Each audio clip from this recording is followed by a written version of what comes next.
And how about now? Are we live now? I think maybe we're live now. Hola, folks. I am so glad to see that you are all over this live thing, Paul. You've got it nailed. It says go live, but just because this thing says it goes live, I don't believe it's actually live until I see something from chat saying, "Hey, I should probably go ahead and post the link to this in Facebook since it's a for everyone sort of thing. Yeah, you probably should, but you've been slacking so hard. Yeah, that's my problem. Slack. Somebody actually commented in Discord, "Where's the links? I can't find the links." Well, I was trying to fix your problem with all of your freezing and jittering around. You can't fix it when I get your internet disease. It's not possible to fix that. Plus, it's like AT&T skulking around the neighborhood. Are you saying that when we had lunch yesterday, I somehow infected your internet remotely just by being in the same room with you? No, I'm saying you have completely destroyed my internet just by having come within my zip code. You just cause mayhem wherever the fuck it is that we send you. I don't know why you haven't been contracted out to foreign governments to topple shit. I mean, they just drop you in, you walk around for a day, fuck shit up, extract you, countries in ruins, everything's perfect. Another day brought to you by I haven't been. It's a really good question. Hello, all you people on the internet and other places, maybe. Welcome to DRS Live. I'm Paulie Cooley. Joining me is my co-host, Mr. Terry Mixon, and of course, Veronica G, beloved showrunner for. I shouldn't say that. Okay, I think you've went over the edge. Edge somewhere. Probably. Okay, audiobook narrator, writer. God, what else are you doing? Podcast producer. Jesus, you're wearing a lot of hats these days. It's kind of sad and ridiculous. It is. But, what else are you going to do? I don't know. Terry, what would you say you do here? I'm a gadfly. That's my job title. Okay. DRS got gadfly or Terry D list. You're going to have to tell that story. It's just the way it is. Y'all have been gone for a few days. Just a few. A few. Now, my understanding from the rumors I've heard and everything else and calls I got, especially from y'all's new probation officer there in Vegas, is that y'all had a good time and ripped up the town. Is that correct or no? There's some elements of truth to that. A few. Although my understanding is Veronica went hungry for most of the con. Is that basically the deal? I did not. I brought the mighty Ginger with me, and he made sure to remind me that I needed to eat, which is probably 40% of the reason that he comes along on trips with me. Because otherwise I forget. It's just so bad. It is. Yeah. So what was this con? Talk to me about this con. 20 Books Vegas was a gathering of writers and other types of creatives, mostly writers, though. I think that they had 1,350 writers there this year. So it was quite the herd of writers. Is that a gaggle of writers? We need to come up with the actual term. Maybe it's a paragraph of writers. A volume of writers? An anthology of writers? A tome. A tome of writers. I like this. But what kind of unit is that? Well, we'll have to get at that later. So you had 1,350 writers. I was supposed to be 1,351. But anyway, continue. It was 3 days of panels and networking, of which I enjoyed a few of the panels, but mostly the networking. Yeah. Running around taking selfies, which you couldn't see any of because you're not on Facebook. No, I'm not on Facebook. And that you just listed another reason why I'm glad I'm not on Facebook. So well, Terry, I don't want to see you with other people. It makes me jealous.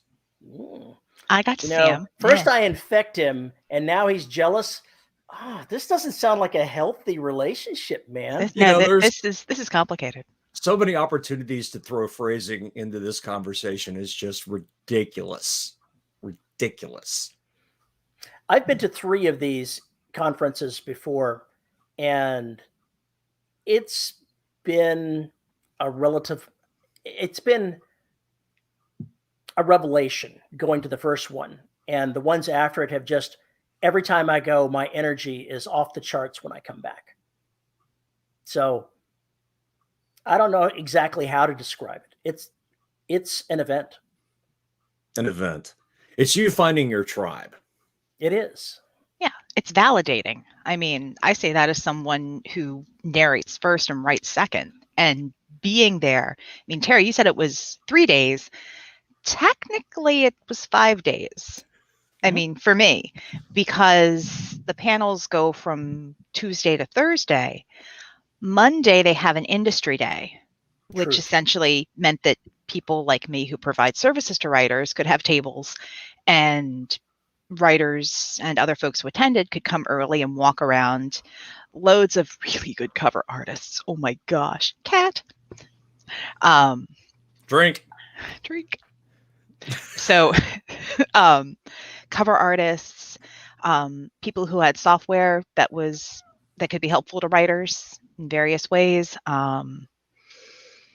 publishers, small press publishers, Publishers Weekly was there. That was interesting. They were right across from me. What? Yeah, especially with they had an article a couple weeks ago about AI narration, and it was not kind to narrators. And really? Oh yes, really? Yeah.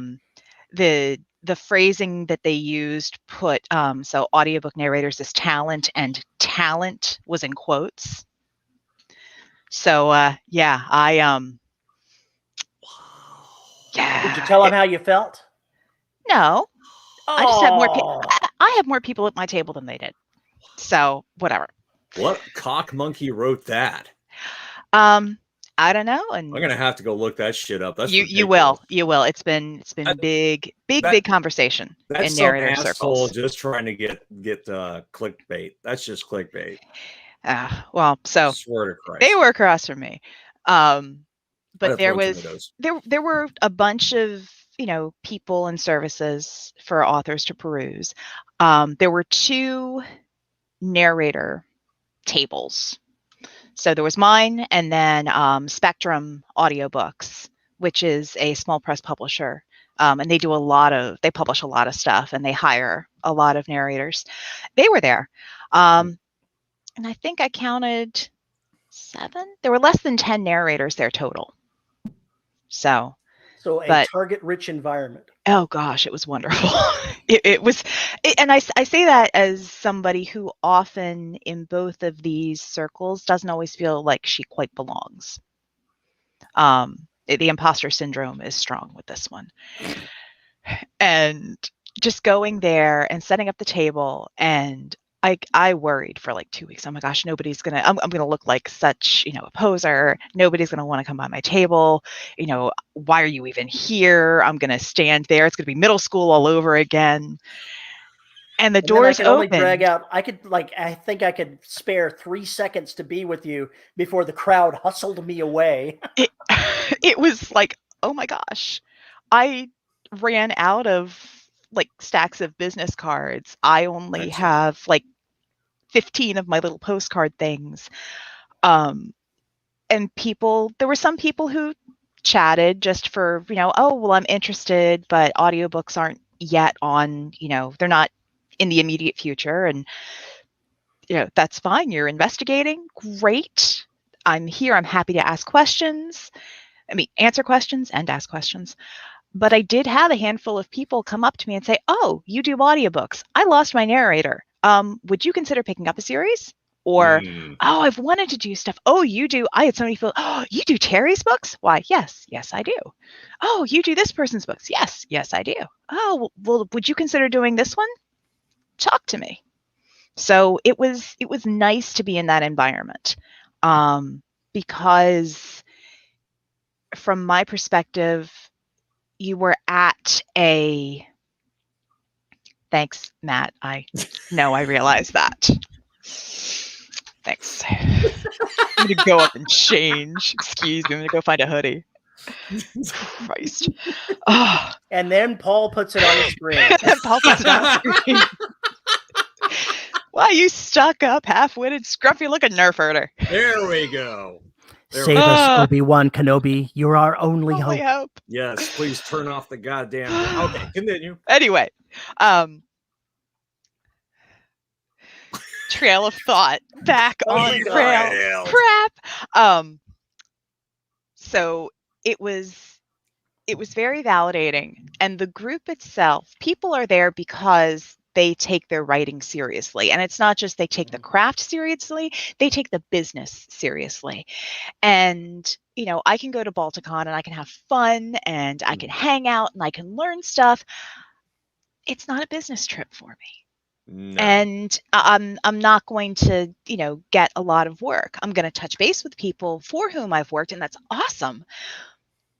But you know, when it starts becoming your livelihood, writing, narrating, cover design, what have you, you have to really pick and choose where you go and how you spend your money and how you spend your time. And I know from a business perspective, going to 20 books was a wise move. And, you know, I'm going to have a good ROI on it. But I had fun too, and I met new people. And I got to meet at least two or three people for whom I've narrated who I'd never met in person, which was loads of fun. One of my authors was doing a book release that same day, and I got to do like a live reading on her Facebook Live with her there. Oh, cool. And it was loads of fun. And she's a hoot. Anyone who's going to walk into a con wearing big old like barbarian looking ram horns and perfectly done eye makeup, I'm like, I'm so jealous. You're so nerdy cool. And you want to hang out with me. Nerdy cool. Oh, nerdy yeah. cool. Nerdy cool. I loved it. She was great. Then on Friday, they had 6 hours of bookseller, of authors setting up their tables and selling books. How'd that go? For me, I went in there not with the idea of selling books, but of interfacing with people. And it worked out just fine. I said, if I sell 3 books, I'll be happy. And I sold twice that. And so I'm happy. The last place you want to be are trying to sell books is to writers. Well, now, to be fair, I'm told after the fact that the sales were just above $20,000 in book sales at that, which beat the Barnes & Noble Book Expo in Vegas. So take that, Barnes & Noble Book Expo. Well, when only 5 representatives show up because there's only 5 traditional publishing companies, what do you expect, a large crowd? Probably not. Yeah, that's what I'm thinking. Oh, it was sad though, because I wanted to walk around and see everybody else's desks, and I couldn't see all their stuff, and I couldn't do it. It's just terrible. Yeah. Like when you're a presenter for all 3 days of the con, as opposed to getting a chance to go hang out in the audience for 5 seconds.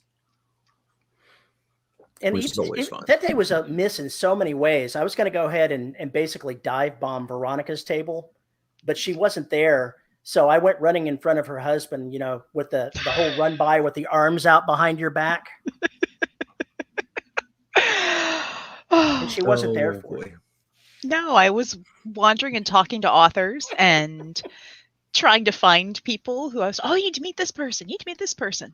I walked by one person's table and somebody was having this you know how it is. You're talking about ideas for books and stories. And someone, says, well, let's have this idea. And the protagonist, he's a washed up power lifter. And I stopped. I literally stopped in my tracks because my oldest son does powerlifting. I'm like, ooh, right. I know something about this. And I stop and I literally turn on my heel and walk up to the group and just stand there. And the gentleman who's pitching, he goes, what? And I was like, you said washed up power lifter. I'm intrigued. Keep going. And he no pressure. Kept going. No. Well, he was very into it. So I was like, oh, another audience member. Great. So he goes through the whole thing. It's essentially a harem romance thing. So I'm like, this is cool. And he goes, oh, so you're an author? I'm like, no, I'm a narrator. really? Like, yes. Turns out the publisher, the small press publisher that does his work, the owner was someone who one of my authors there was trying to connect me with because they needed narrators. And I was already, hooked on the story that they were putting together. So I made at least 2 contacts just by walking through going, ooh, that's a shiny idea. Which is a lot of what 20 Books is about. Stopping and going, ooh, that sounds cool. And then connecting with people. Isn't that pretty much how the whole damn con started because of the way the Four Horsemen started, essentially? No, they weren't actually they were involved with this, but they weren't the progenitors of this conference. Okay, but that bullshit that happens at bars where they spawn entire universes by sitting down and just having coffee or a couple of bourbons. Yeah, that's something along those lines. That's pretty much if what you go back far enough, probably is involved. There's no telling what was involved with the bar. If it was anything, I can't say the number of conversations that I had with it, trying to meet as many people as possible, wandering from conversation to conversation. I can't say how many people were talking story ideas and books that I talked to. There was just a herd of them. I would think going there just as a quote unquote fan of the genres or fan of writers in general, just to basically sit back, people watch and listen to all the crazy bullshit you hear streaming out of people's mouths. It's gotta be idea factories, man. I literally woke after I blamed Terry. Yeah. I woke up the morning after we'd all gotten together and had dinner. So Terry, Donna, Mighty Ginger, me. And I woke up and I kind of stared at the ceiling and my mind's going, I fixed the plot.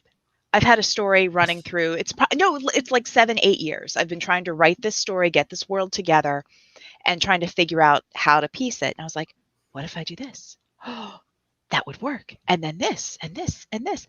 And my poor husband had to deal with me at like 5:45 in the morning going, so I think if I do this and there's this, and what if I do this?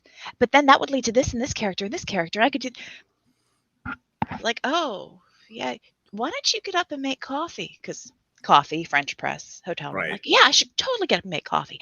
I stream of consciousness hand wrote like 4 pages. And yeah, that's a good con. Yes. And that's the thing. I didn't even go there to get story ideas.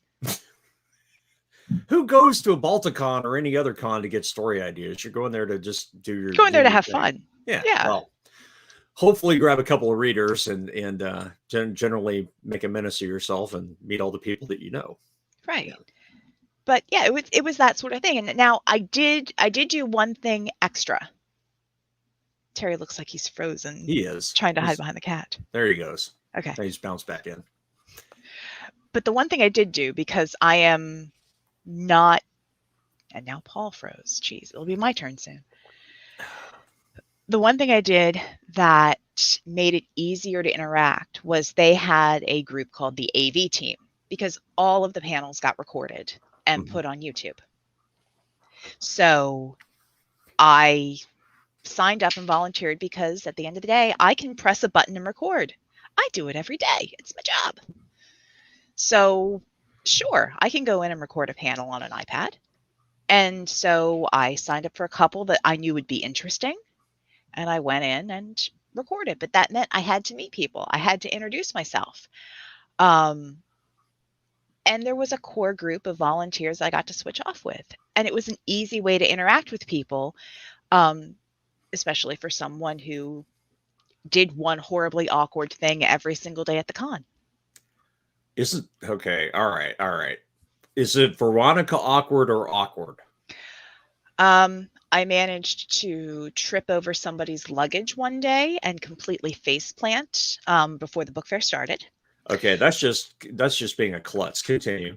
I managed to sit down and have a conversation with someone. And someone came and sat beside me, and for 20 minutes, we did not know that this was the new author I was meeting. She sat next to me for 20 minutes. I didn't realize who it was. And I looked up and turned around. I was like, oh, you've been here for 20 minutes silently stalking me. And I didn't turn around to say hello. Wow.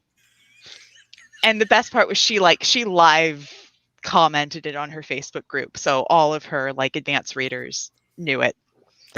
Yeah, it was great. It was great. But Holly's lovely. And it was nice to finally meet her and hit it off, and it was like mutual fangirl thing. So she probably showed up and was like, I'm not going to interrupt this conversation.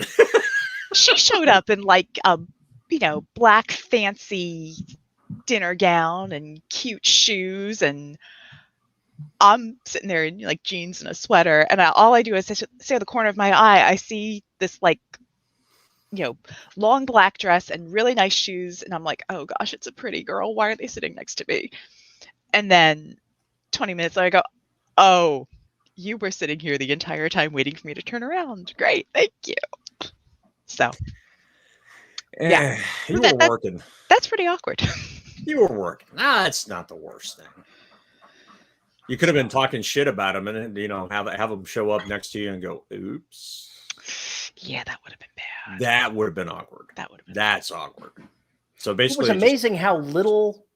I don't know that I actually heard any shit talking from anybody at this. Why would you? No, it's a huge community of people that are just all about raising everybody up. It's an amazing sort of sensation to be inside something like that. Yeah.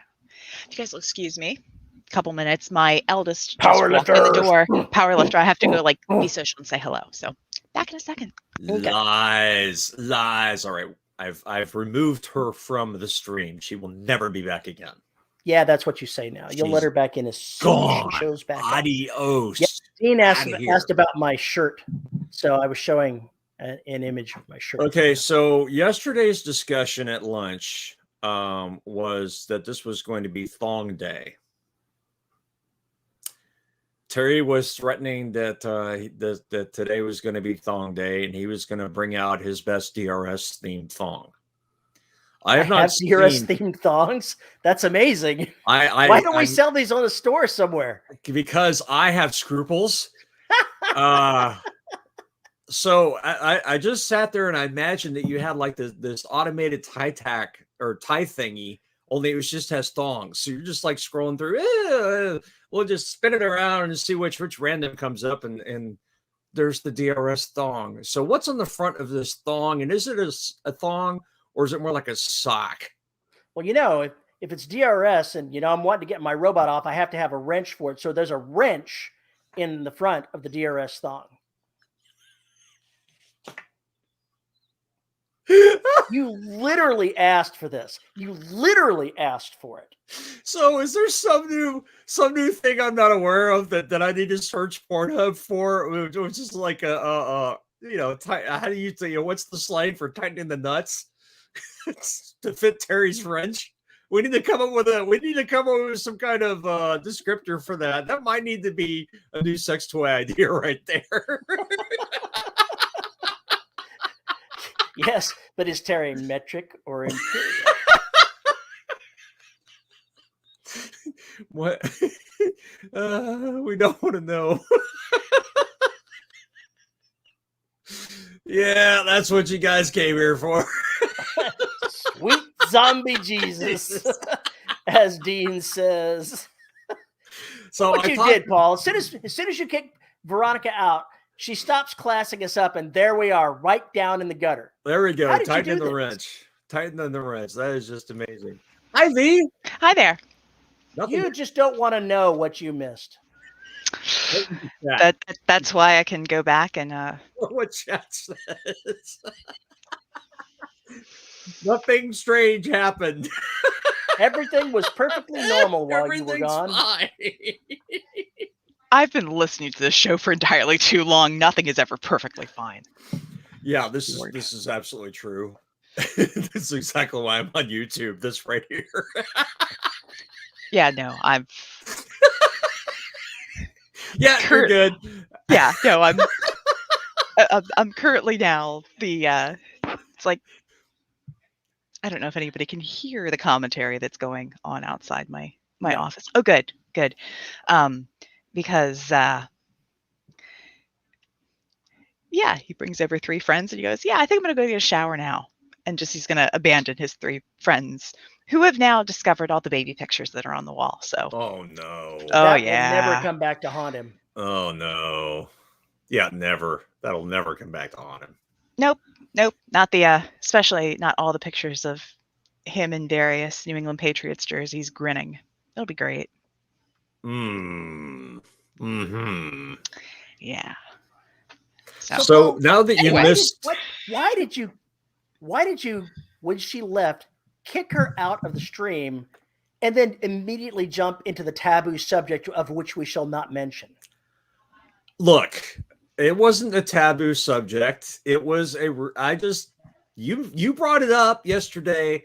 And you brought it up today. I followed the thread because we needed a segue. See, this is what being a real host is. Okay, so if I go back and watch it at the 24-minute mark. So that we could talk about something else. And while V was gone, so V came back. She didn't catch us in the middle of retelling some shit we already said and answering questions that we already answered.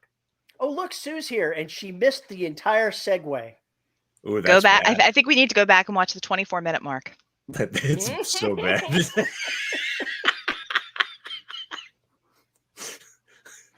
Two words: thong day. Did you really need to know anything else?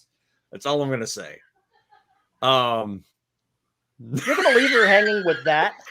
Yes. He went ahead and asked me since we had discussed it. That it wasn't a discussion.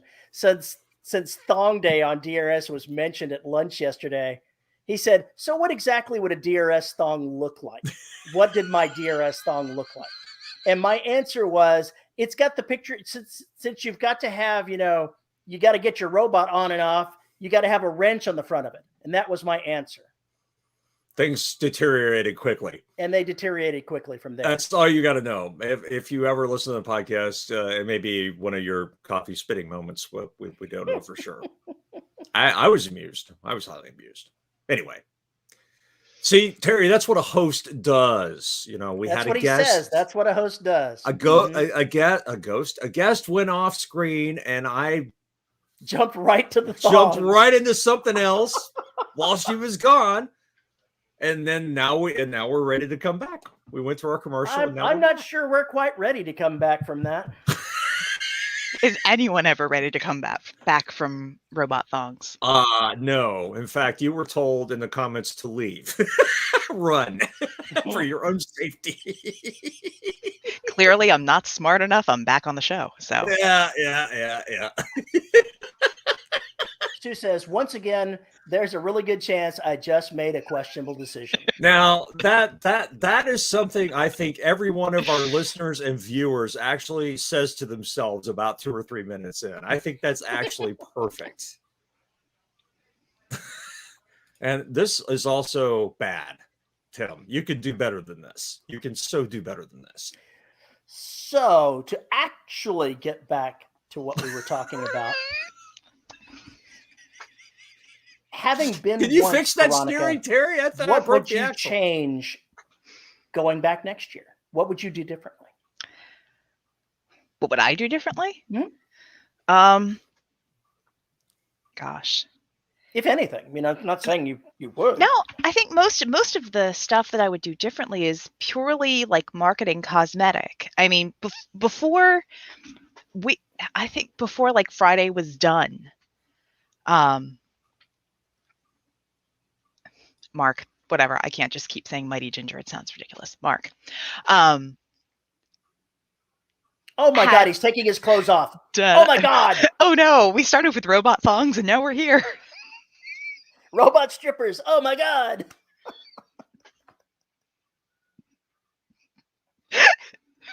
What exactly are you on, Paul? What are you on? He's not on. He's muted. Not at all. He's muted himself. All right. What were you asking? What are you on, Paul? Obviously, something is wrong with you. It's got hot in here. And got hot in here. I'm wearing a fleece. What do you want from me? What? Something bad happened? Did you get flashed? I'm not even. Nope. So things to do differently. Most of it was marketing. Turn off your camera. Turn off my camera. So just table covers, actually having like stand-up banner things to advertise. It was most of the things to change would have been like nothing about the conference per se, I think. It was all like things around it, maybe take advantage of more meetups, but I needed the decompression time. So just being in rooms and, you know, recording people and getting ideas and writing down notes, I needed time to step away and just sit and mindlessly watch ESPN and just let everything percolate and then go back and people. I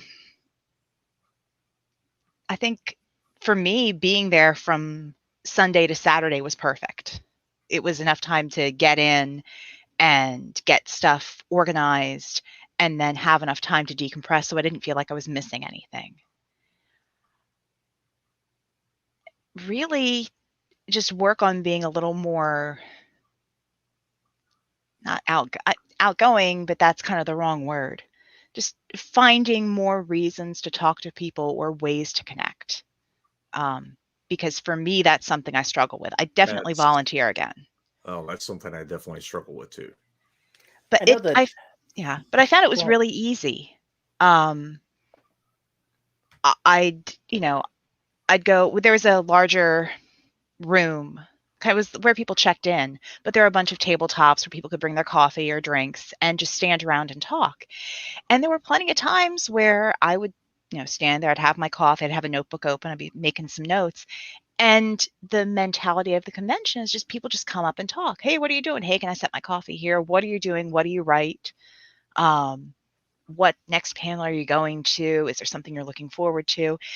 So for those people who do not, who didn't roll well on their social interactions,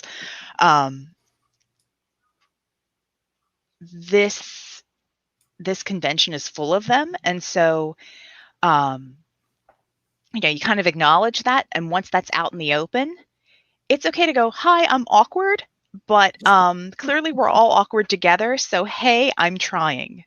And you get a pass. You do genuinely get a pass on, this is weird. We haven't and plus with COVID and with kind of the moratorium on a lot of larger gatherings for the past 18 months. We're all out of practice. Exactly. So saying, it's been a while since I've peopled, that you everyone gets that bit of grace, I guess. Sorry, I saw something from Sean pop up. I'm curious how 20 books might compare to NINC. NINC. I don't know, but the people who were at the table next to me during the last day during Book Fair Day, they recommended that I go to NINC because it has a lot of the mentality of authors is the same. It's more business oriented. And for me, it's a no-brainer. It's in St. Petersburg, Florida, this next September. And that's a 2.5-hour drive. So tank of gas and an Airbnb. I'm good. I've never been to NINC, but I've talked to other folks that have been to it. And there's a lot of similarities there. Like you said, it's very business focused. I think there may be a little bit more edging towards traditionally published or small press there than the indie flavor that seems to dominate at 20 books. But in a lot of ways, they're very similar. Yeah, I did like the indie flavor, the indie spirit of the whole thing, because it's not at 20 books. It's the norm. that's how everybody does it.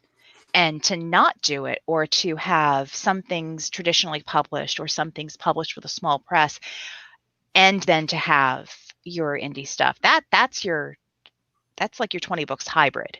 You don't find a lot of traditionally published authors. And there were a couple presses there who do trend toward a traditionally published model. Bain was there. And Toni Weisskopf, the editor there, she had some wonderful panels. And I think she's one of the few editors who genuinely gets the indie sense, the indie spirit, and why someone would choose to go that route versus going with a traditional publisher. So she's very aware of the pros and cons and why it makes sense for some people and why it doesn't for others.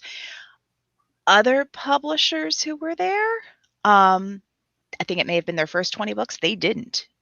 And they made some comments and panels I was taping that kind of shot them in the foot. Yeah, that sounds very fucking familiar. Thank you very much. Yeah. I can't say that I went to I didn't really go to the panels that had the traditionally published the publishers there. So I didn't actually hear anything they were saying, but Terry's a reverse snob, by the way. I'm not a reverse snob. I just had so many. Let me step back and tell you how busy I was at 20 books. I was there from Sunday to Saturday, like she was. And Monday night, I had the newcomers orientation, which is always a hoot to do. That's what happens when you say, Craig, you really should have something like this. And he says, great, you do it. That's how this works. Great idea, Terry. Why don't you run with it? Yep. So this was my second year running that, and it was fun. People actually laughed at the funny parts, so I'll count that as a success. And the fact that they had karaoke start up next door right at the point where I was talking about be considerate of people in your hotel rooms because you've got neighbors. It was perfect. It could not have been better to start up there and have me rant about that for a little bit. I went to a dinner after that with Variant Press because I've got a series that's going to be coming out with them, and this was a get-together time. But the rest of it, I was all on 100%. When I wasn't attending a panel, I was talking to somebody. I was face-to-face with somebody, giving them my 100% attention to whatever they were talking about and sharing what wisdom that I thought I had or listening to what they were doing. And by Thursday evening, when the panel stopped, I was wiped. I had to go to the room and take a break because I was done. This sounds extremely familiar, doesn't it, V? Yeah. I mean, for me, I had to split it up to where most of the day was for work. Right. And the evening, because Mark was with me, well, we had also turned this into our 20th anniversary trip, et cetera. So we'd go to dinner. Thanks. We survived. It's all right. The next 20 are the hard ones. Yeah. But I mean, we wound up going to, we went to a Golden Knights hockey game, which was great. I love live hockey. Oh, I love live hockey. Nothing like live.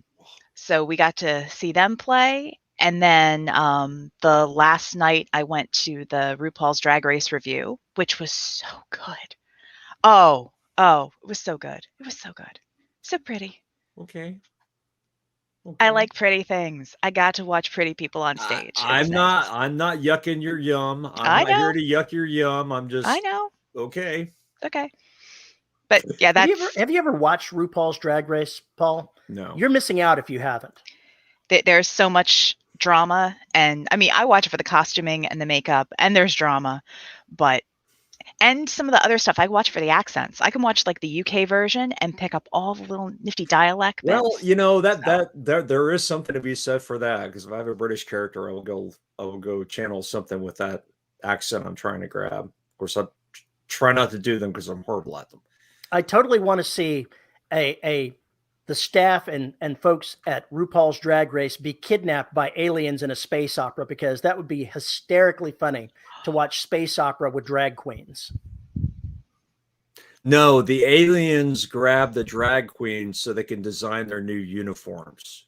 No, they grab them because they think they're getting a representative sample of humanity so that they can invade. And now they have to figure out how they're going to deal with what they think humanity is. And the drag queens are going to have to save the day. They're going to have to be drag marines to save the day. Drag marines. Oh my God. Oh my God. Half of our sci-fi folks just quit the channel. Actually, I think there have been like 3 or 4 makeover episodes where they've pulled in vets and active members of the military, and they were good. Yeah. They cleaned up real good as drag queens. I totally think that would be an amazing story to read. I wouldn't dare try to write it because I would not be able to do it justice. I want that shit on Netflix. I'm casting this in my head already. The Derelict Saga. That's what Dean wants. Oh God, no. Your head broken. Oh, what is RuPaul's saying there when the queens are getting ready to do the thing? There's good luck and don't fuck it up. That's gonna have to be the drag marines thing. Good luck and don't fuck it up. It's like the group chant. They're just all pointing at one another. You can't love yourself. How the hell are you gonna love somebody else? Can I get name that up? Write that on the side of the plasma gun. If you can't love yourself, how can you love anyone else? Oh my God. Oh my God. This name the ships after current really popular drag queens. I am so totally on board with this series. Oh fuck. This is awesome. This is my superpower. I brainstorm everything that comes. Weird ideas just collide in my head, and next thing you know, I'm telling Veronica and Mark that they need to create a little push button machine that puts out samples of her voice to put on the table, and he's like, I could do that. Oh, I've already figured out how to screen print stuff and use command strips and put stuff on placards so I can switch them out. Oh, my poor little engineer brain was like, I can fix that. I can do that. What were you talking about? And Dean says, then they meet Gunny. Oh my God. In high heels. No, we're just not doing this. No, 6-inch platform combat boots. Oh my God. 6-inch platform combat boots. That is totally it. Oh my God, sequined armor. With huge shoulder pads. With huge shoulder pads. And one of the mohawk wigs that go up and then flare back. When instead of having inspection, they have to go out on the runway. They have to take their armor and kit out on the runway. Work. So they have to be... They have to have a work room. Bitches. Oh my God! They have to have a work room. And rather than getting after somebody gets spaced, they hit the button. It's sashay away. Yes. Shantae, you stay. Instead of dog tags, they take their earrings. I don't know. Something like that. Oh my gosh. I obviously do not watch enough. I'm never going to get brought on the show again. Well, I can tell you one thing. There'll be some interesting YouTube comments. I can tell you that much. Cover girl, put the space in your walk. Sorry. There's an opportunity here for a 2-shot audio drama. I'm just saying. It would get so much hate mail, but it would be so worth it. I would struggle to cast it authentically. I do not know enough drag queens. That's the same reason that I would hesitate to write this is I could not do justice to the drag. No, what you would have to do is you'd have to put the ideas together. You can write the rest of the story and everything else, but those little details you got to pass it off to somebody else to vet. They may have some better ideas or funnier. Because we would be reduced to stereotypes. And if that's what you're going for, that's fine. That works. But, you got to make sure that everybody understands you're doing a send-up. But what are you going to do if you compare the cast of characters to these are people who would be contestants on RuPaul's Drag Queen? I mean, come on, this is what you're asking for. So, do you really expect the characters to be different? There's a wide variety of people represented, and just people, body types, what have you. You might be surprised. What were we talking about? Nothing good. I tried to drag us back on the road. I don't even know how we got to this. Oh, we slid off. I know exactly how we got to this. Started with Vegas. Oh. That's right. You went to the drag race show. I went to the drag race show. We are now back in Vegas, post drag race show. Right. So, yeah, what would I change? I think I'd bring more T-shirts.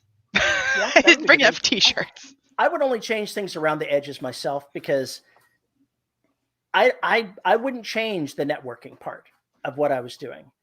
I think I might attend fewer panels because while the panels are interesting, they're not as interesting as the people for me.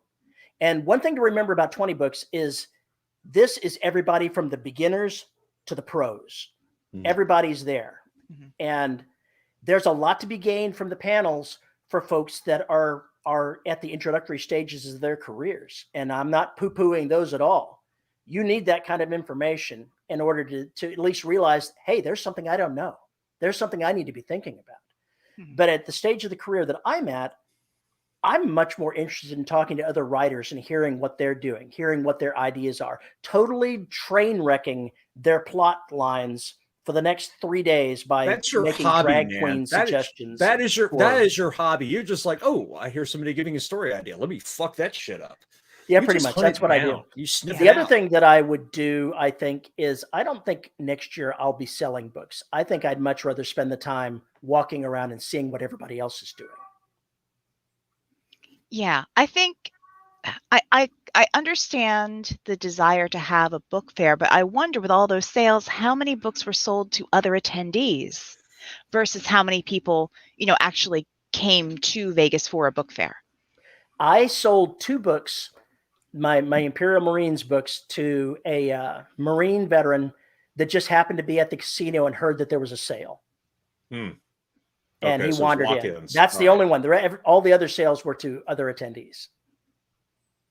There's just writers shuffling around money. It's the whole clickbait. It's the what was it, Pets.com and some other one. They were just exchanging links back and driving revenue and everything. That's basically what's going on here. It's just writers buying books for other writers so the writers could buy books. There's a couple of people that I traded books with. Didn't actually have a sale, just had a. And there's the underground economy that's not being monitored. So, what would be more helpful then? Would it be helpful to stretch it out to 4 days, or would it be possible to use that Friday as, another day? I don't know, like one thing additional networking. I heard, Craig, one of the benefits of being plugged in is I got to hear some of the ideas that Craig was tossing around. And he said that he enjoyed the mixer that they had for the Marine Corps birthday so much that next year he's decided to have a mixer every night. That would be a good idea. I think that's a great idea. Yeah, having a common place to be, and maybe not doing it in the small area, but actually having it in one of the larger rooms where there's space and people can move and it's not so loud. They would have to, because next year they're raising the cap to 2,500 authors. Oh my God. And so instead of 1,350, you're going to have 2,500 minus he expects something like 10% cancel rate. Yeah. So 2,300 authors is probably a fair guess at what's going to be there. So what you saw now, double it. What was this time, it's going to be double next. Dean, you did hear meowing. Little girl wants out and I'm ignoring her. So she's telling me about it. Terrible human. As far as the anxiety stuff goes, V, do you think it was lessened at this con because it was other creatives and it wasn't the reading public, so to speak? Full disclosure, I started taking stuff for my anxiety about little over a year ago, right before Hurricane Dorian, which is probably a good thing I was medicated before all of that nonsense. Yeah. How do we try out medication? Let's throw a Cat 5 hurricane off the coast. Great. So I knew logically I could rely on that. It's like, okay, neurochemicals, I have these here. I should be fine. I also knew people who were going to be there. I knew Terry was going to be there somewhere. I knew Mark was coming with me.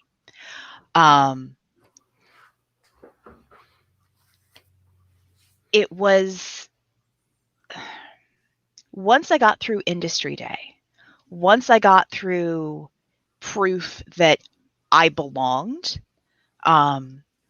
because people wanted to talk to me as a narrator, then it was much easier to chat with people.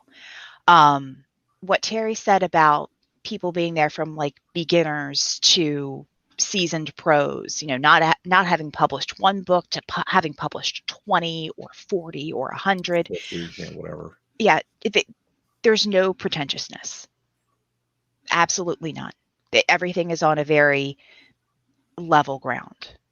And knowing that made it easier, and kind of having the knowledge that I couldn't really miss a panel. Everything was being recorded. So the FOMO bit of, I have to be in this room. The only time I had to be in a room was when I was recording something. And I specifically chose where I wanted to be based on who was going to be in that room and what I wanted to record. Otherwise, I could wander. I could give myself a reason to be someplace to interact with folks, or it was totally okay to go off in a corner with my coffee, take a deep breath, people watch, and then go back in. Partially because the messaging around the con gives you that permission. One of the nice things about 20 books and the people in charge of it and who are running it is just the sheer acknowledgement of, yeah, this is something that we as creatives deal with. And it's more predominant in this population. And we're aware of it. So why not acknowledge it and say, you know what, it's okay if you need to step back, but push yourself a little bit. This is a safe place where you can push yourself so you can learn things and so you can meet people. Otherwise, you really might miss out. So take advantage of the opportunities, but there are plenty of opportunities. So if you need to bow out for a bit, that's okay. Good point. When I arrived the first night, or when I was doing stuff Sunday night anyway, my wife and I needed to go grab something to eat. So I posted in the Facebook group specifically for the convention, hey, we're having dinner over at this other place. Anybody want to come down and join us? And a lot of people did very similar things. Impromptu gatherings, impromptu meals. And that worked out very well. Impromptu trips to the bar. Sadly, unlike the first couple of cons, that hotel that we went to the first time actually had like an indoor bar that was the central area of the hotel. And that was the gathering place that people went to. Mm-hmm. So the struggle this year was trying to figure out how do we replicate that. And that's why Craig next year is having mixers every night, maybe different themed mixers of whatnot for people to do, because there was no instantly recognizable central gathering place where you could say, I feel like peopling. I better go down here and people. Mm-hmm. That's kind of what made the old Balticon location really nice. You could just basically peek in and see as you go to your room, who's in the bar, who's in the bar, who's in the bar. That was awesome. Anyway, yeah. No, but it's at Bally's where we were, there isn't that spot. There were a couple, like there was one small bar kind of in front, but it was between a bunch of slot machines. And there was like this really nice coffee spot, but it wasn't ever open. Huh. And people could have congregated there. But there's also the bit, if you struggle with, breathing through cigarette smoke, the ventilation there was good. It wasn't great. Replicating eyeshadow or space grenades. Glitter grenades. When in doubt, choose the glitter grenades. I totally think that drag Marines can throw shade like nobody's business. Shade rifle is a tagline. Oh my god! Throw shade, not grenades. Throw shade and grenades. Thanks for once again I can't wrecking the believe you went out and car. watched Oh, for crying out loud! This is all Sue's fault for dragging us back to Ragmarines. Phrasing. Phrasing. Yeah, thanks for that. Derail the show again. Oh my gosh. What the fuck were you talking about? I don't know, but my son's friends are still here. I can only wonder what they're thinking about the comments that are coming out of my office. Dude, your mom is really weird. Like, oh, they have seriously. no idea. They should hear you reading erotica in there. Not today. Not today. Not today. No.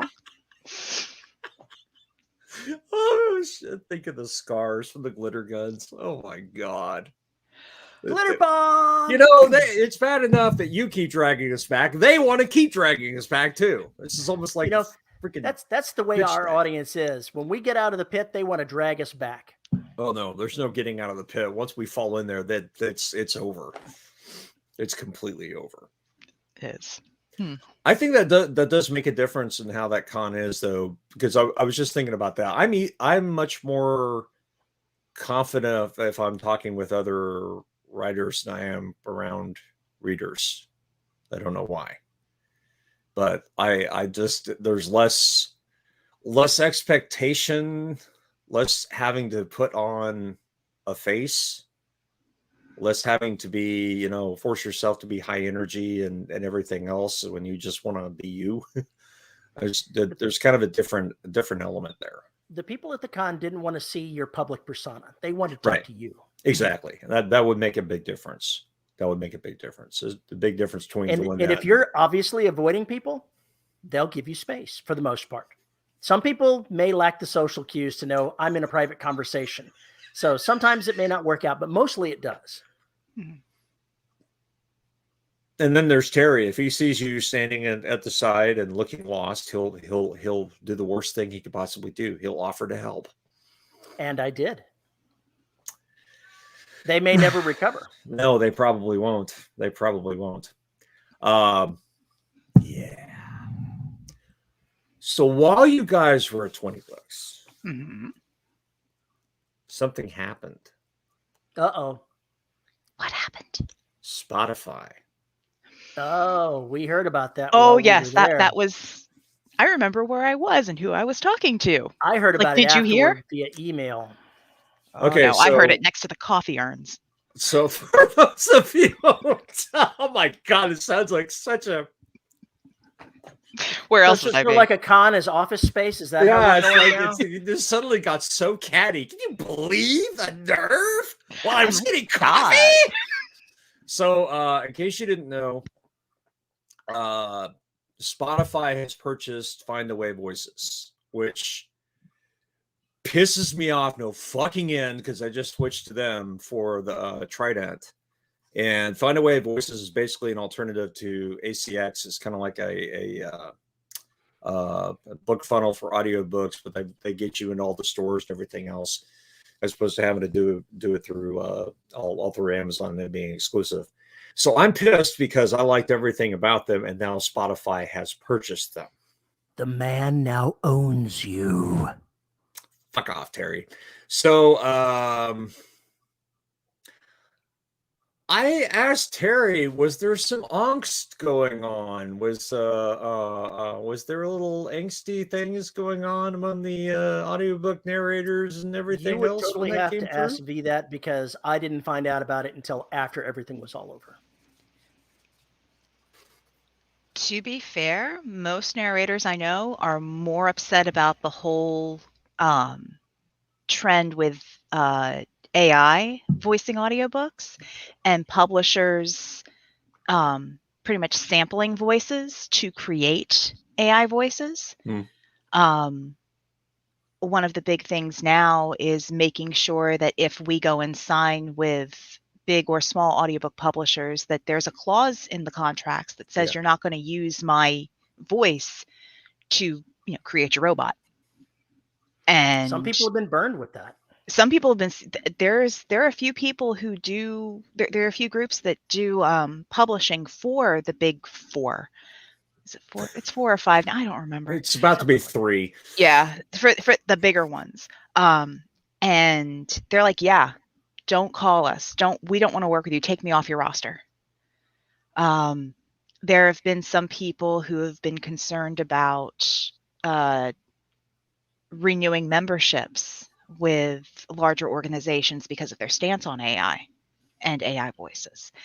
The Spotify purchase of Findaway, some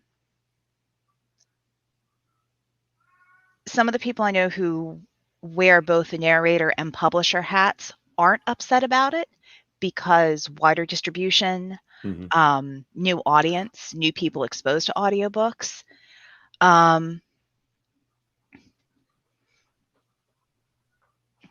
Veronica, what if they paid you well for your voice sample? Chris, I wouldn't take it, because if they're paying me well for my voice sample, they might pay me a couple $100, but to do that entire book would be a couple $1,000. And the thing is, then they could use my voice over and over and over again. And you lose your rights. Right. That's the big thing. You're losing your rights to your voice. Yeah. And I can't remember who I worked too hard for that. But it was somebody with a contract like that got voice sampling done. Their voice was used as either the basis for Siri or Alexa. And they had no say in the matter. Yeah, it's it always goes back to make sure you read your contract and know what's there, and only work with ethical companies who are going to be on the side of the creative forces they're hiring. Don't be a dick.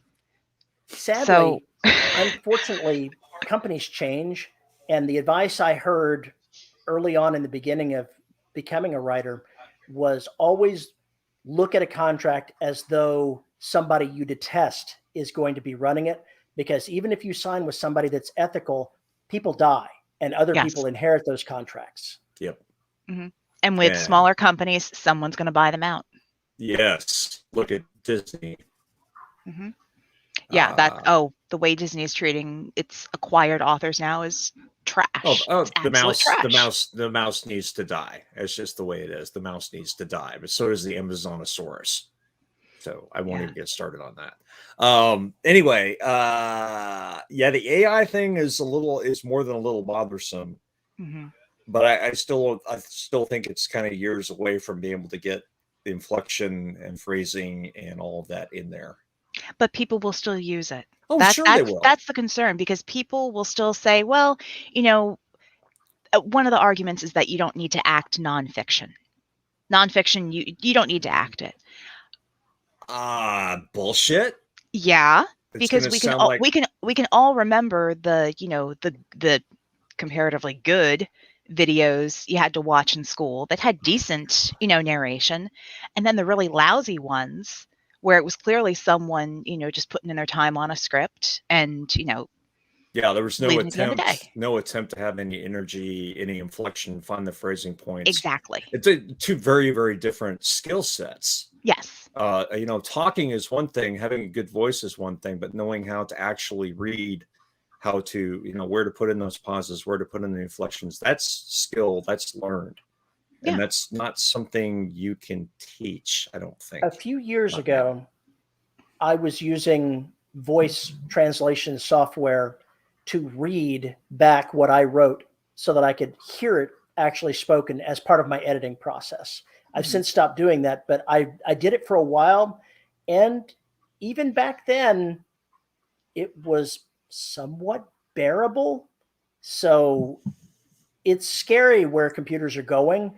I've heard the author that did Dust, he was always talking about how AI is going to be writing books in the future. It's a threat to authors.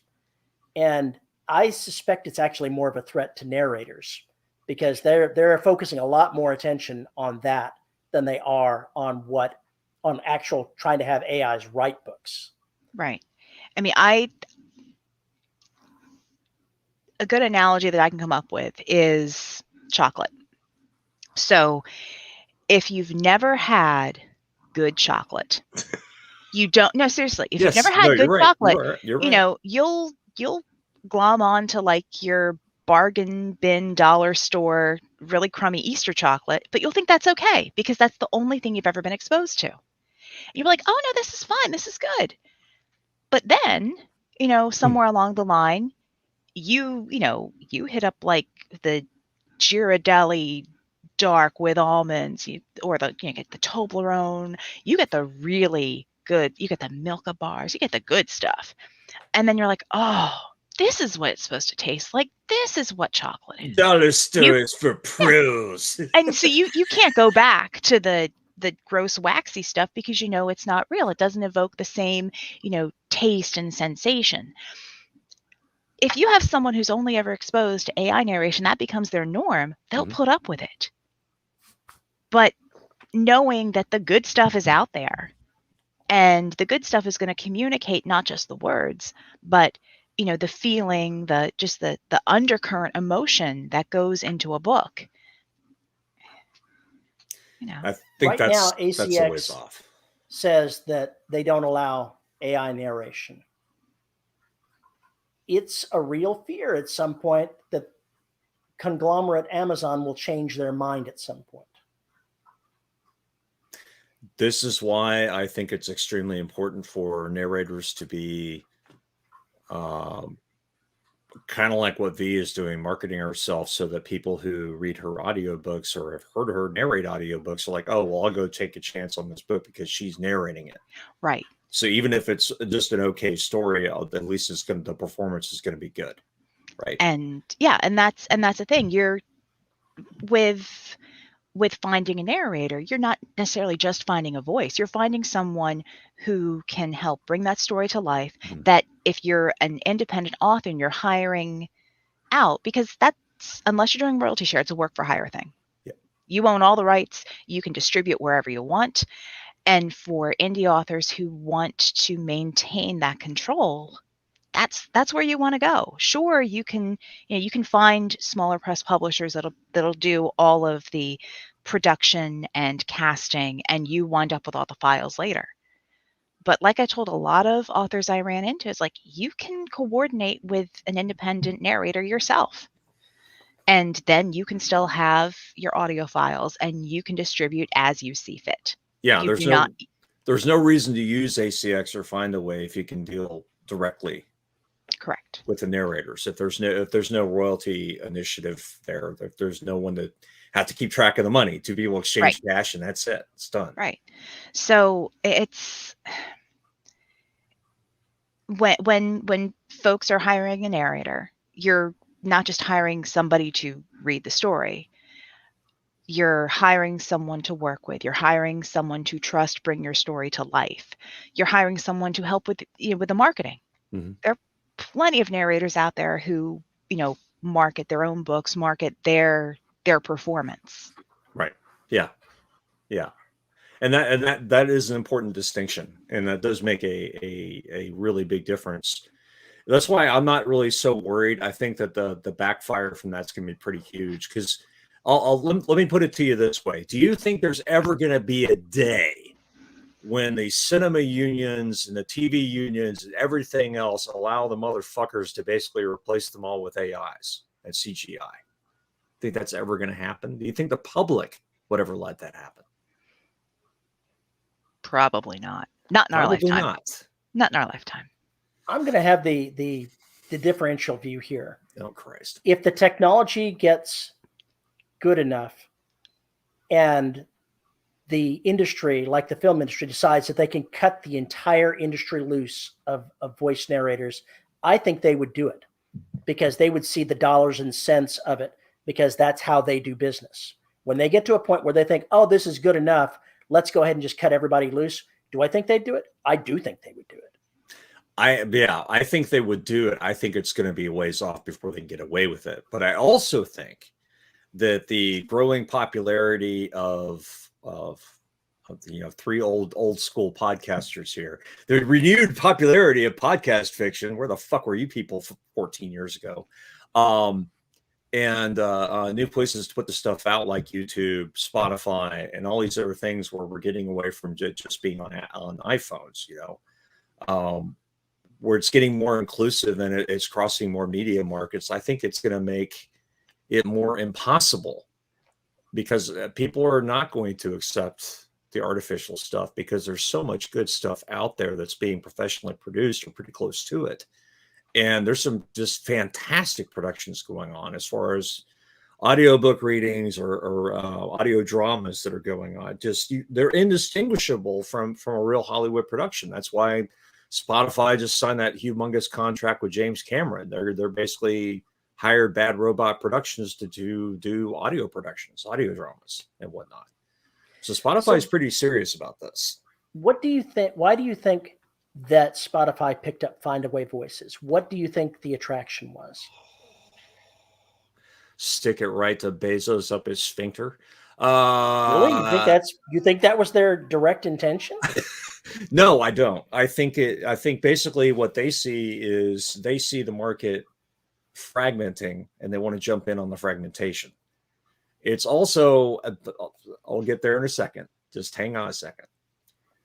I think the reason they did that is what they're seeing is they're seeing Audible struggling because they pissed off pretty much everybody in the creative community with how the ACX stuff has been going, the royalties they've been fucking with, everything that they've been doing. Spotify probably like, yes, now is the time to jump because they will probably come out with some freaking deal that's going to be an exclusive Spotify thing where you get, all these, they'll include all the channels and maybe they'll give you 20% more royalties. I can sort of see that. That would be fan-fucking-tastic for us because it would basically really kick Amazon in the nuts. Because Amazon is always going to have the content, but the thing is, if people like Veronica, even people like me, if we move away from that model and move over to Spotify or someplace else, that hurts Amazon's share. It really does. Because then people they're already using the Spotify app. Well, now I can use my audiobooks from Spotify and I don't have to use the Audible app. So you're thinking Spotify Plus? I'm thinking something very similar to that. Yeah. And again, I don't know that Spotify Plus is a thing. I don't know. I don't know how they're going to roll it out, and I don't know what the details are. And obviously, Veronica and I are kind of like a little iffy on this because it's terrifying because they could really fuck this up. I'm hopeful that they won't because this isn't a we just did this as a lark. This is actually a pretty big deal. And with Amazon facing possible monopoly issues, that's another thing that's going to make this fun to watch. But I really hope Spotify decides that they need to pay us more money, and that's how they're going to take away Amazon's market share. I would actually love to see someone cut into Amazon's market share because it used to be if you were exclusive with Amazon, you'd get 50% of the royalties. And then they chopped it down to 40%. And what are they doing to earn that money? Nothing. Not a fucking thing. If I don't use ACX, I mean, I hired Veronica through ACX for one of my books. We didn't have to do that. No. We could have done everything outside the system, and therefore Audible or ACX is nothing to me. All they are is they're basically QA. That's it. That's all they do, and they don't even do a good job of that. Look at the backlog. And then that's it. Their catalog, all the other things that used to work, that used to help sell audiobooks, they're gone. Because it used to be if you're exclusive, they pimp you all the time. They don't.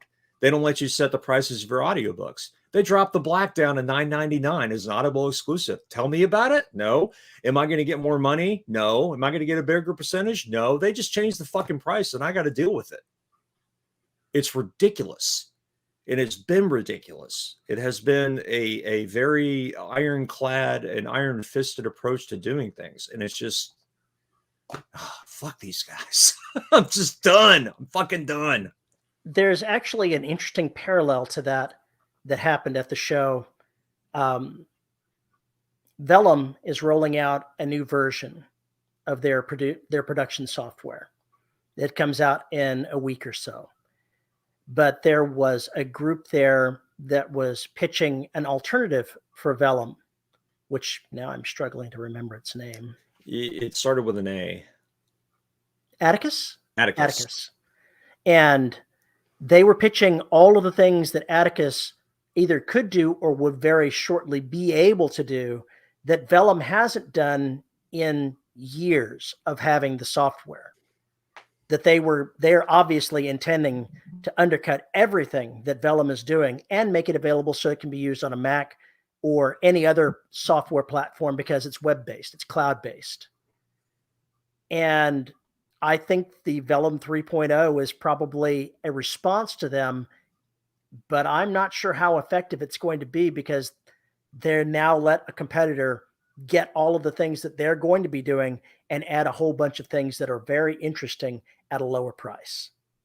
And so that'll be an interesting thing to watch. Yeah, it's two guys who started Vellum as a hobby versus a software development company. They had an opportunity to make it more. I'm not saying that they won't. I already own Vellum. I already own a Mac. I'm already in their ecosystem. But if some of the features that Atticus said was going to come out actually appear, I will spend $147 and buy that, and I will give them a side-by-side test drive. Mm-hmm. Because it's worth it to me with 20 some odd books. If I can save time and get additional features, I'm not adverse to changing in midstream. I've been pretty happy with WaveMaker. When I finish this book, I'll probably do a couple of blog posts about using WaveMaker instead of Scrivener and what the differences are and everything else. I'm going to be able to say that. I totally don't know Scrivener, so it seems like that's not really I get the book production software more for the print side than for the ebook side. Now I'm not sure how well Scrivener or whatever the other platform you mentioned deal with POD stuff. I don't use Scrivener for PODs. I use Vellum for that. So all I'm using Scrivener for is a symbol, a document as far as on the printing side goes or publishing side. Apparently Atticus is going to have a tie-in with ProWriter, which is like Grammarly but different. And I'm not sure who does ProWriter. It may be the same people that do Atticus. I'm not really sure. But they're aiming to make it into something that you can write in and has Scrivener type features as well as print production type features. So it'll be interesting to see how that works out. I smell bloatware. I smell bloatware.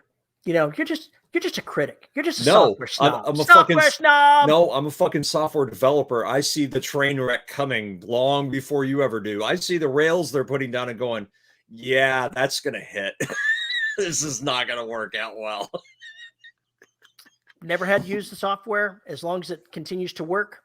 Yeah. You know, well, I mean, if they do it modularly, it's just basically if you try and do everything, you're going to end up doing nothing well. It's just that's the rule of software development. It's just the general rule. That's why Microsoft's applications are such shite. Trying to do way too fucking much. Anyway, that notwithstanding. As Veronica is sitting back with her finger on her lips, listening to you rant. Well, you know, that's what you guys come here for, right? Veronica's here. What I come here for. Yeah. Well, you don't really have a choice. V has a choice. She could have walked away at any time. Probably should have. Meh. Yeah. So with Find Away Voices, are you like registered talent with those folks too? Yeah. I mean, that's registering with them is like registering with ACX. I do have work through them. I actually have a contract with them right now on a project that I'm doing. And it was someone who switched from ACX because they were unhappy with, how things were going, and they were going to use Find a Way to distribute. I haven't read as much as I should to figure out if it's going to be good or not. People that I trust, it's not at like, DEFCON 1 for them. They're more concerned about the AI compared to that. Okay. And it's a little early to tell. It only just came out, barely a week ago. So there's the initial, oh my gosh, concern. But then It's more concern of how is that going to change royalties? How is it going to change how people are paid? Can we look at experiences from people in the music industry and their interactions with Spotify? How much is the new Find a Spot going to, I don't know, spot away, find a spot, spot away, find a spot, Findify.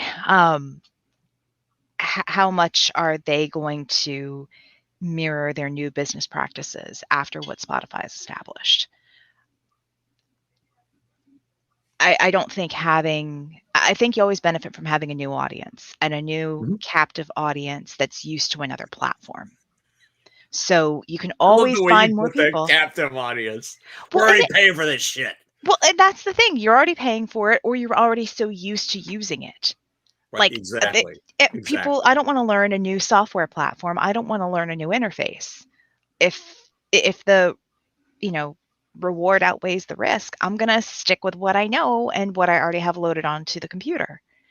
So, and if I already use Spotify for my music, then sure, I can start looking there for books or serials or what have you. Why? If you have an all-in-one, why not use the all-in-one? And that's for people who are not tech savvy or software savvy. That's how they think. No, that's the lock-in. Yeah. That's the lock-in. As opposed to going after the best of breed bozos who will never get anyway. It's just not going to happen. That is why they did this. Is basically it makes their app that much more powerful. And it does open up a completely new market for them. I'm the same way, though, as far as I'm looking at subscription models and going, all right, how bad are we going to get fucked over here? Can we possibly be getting screwed harder than we already are with Audible, though? That's the question.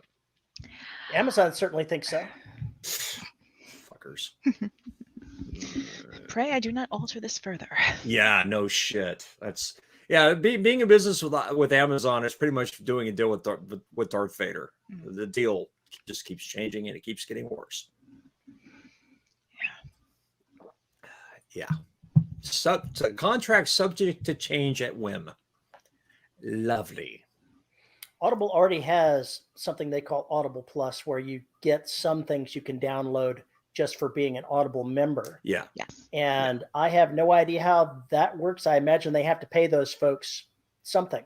They have to get buy-in, because otherwise it would be a violation of the contract. Well, there's two things that they're doing though with that. They're creating Audible productions. So in other words, Audible is actually the sugar mama, sugar daddy who's funding the whole project, paying everybody, and also paying the publisher for rights to use the audiobook.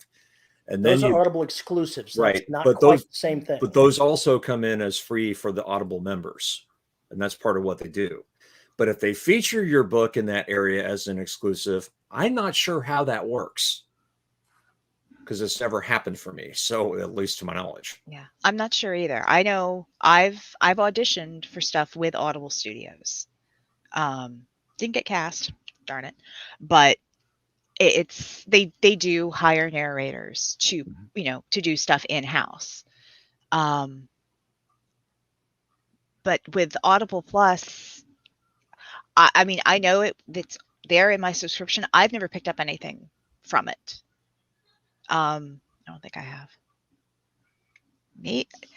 I'm thinking maybe I picked up like a linguistics lecture series to listen to, because it's so cool. It's like how languages evolved and all these bits about dialects and patois, and how stuff changes over time. If you're a language nerd, it's so good.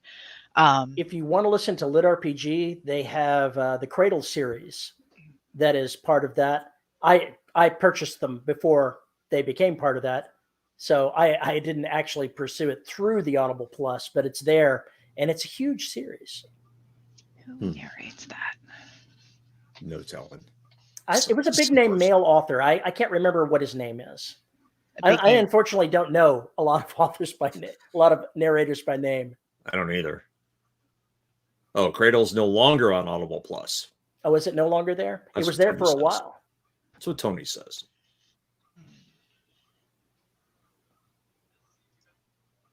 Yeah, AI is a tool, not a finished product. Oh. Good point. So What are you looking about? The first one is called Unsold. Yes. Well, it's not the first. Yes, it is. That's the first one. Yeah. Yeah, that's the one. Yeah. The narrator is Travis Baldry. He's a good guy. He's a game developer. I met him a couple years ago at APAC. And he actually, one of the reasons he's an awesome person is because he developed a plugin for Adobe Audition, which is what I use as my DAW. He developed the punch and roll plugin for that. So for people who don't know what punch and roll is, it's when you make a mistake, you stop, you backtrack in your audio to before you screwed up, and then you pretty much hit record, and it gives you the 5-6 seconds before, so it reads you in, and then you jump in. So you're editing on the fly. Some DAWs have it innately. Audition didn't. I use that because I learned how to use the Adobe suite when I was at the university, and I didn't want to learn something new and change it. Plus, I had all these presets. So, see, person who doesn't want to mess with software because they barely know what they're doing. I have a tool. I know how to use it. I do not want another tool because I'd have to learn how to use it. Well, and I'd have to learn to set my presets for my voice. That's exactly right. That's a nightmare. That is a nightmare. So yeah, but yeah, he's good people and he's a hell of a narrator. Ask Paul why he doesn't want to mess with any of his presets. Paul, why don't you want to mess with any of your presets? You see this face? This is the face. This is the 1,000-yard audio edits there. That's what this is. This is the. He got all the way through this last audio production and realized that something was wrong when he was done and had to go through it all again. Mic was too hot. Oh. Mic was too hot. Yeah, no. Yeah, so I had to go through 80 plus files and change them all. And the first 4 were recorded on a different mic. So I had a number of presets to create, and then I had to go through and listen to every single fucking channel. And if you listen to Derelict, you know that I have a lot of special effects. So I had to then go do all of those on top of it. Yeah, and that's why I haven't touched the podcast in like 2 weeks, because I'm just fucking burned out. Don't ever watch the audio again. No, I've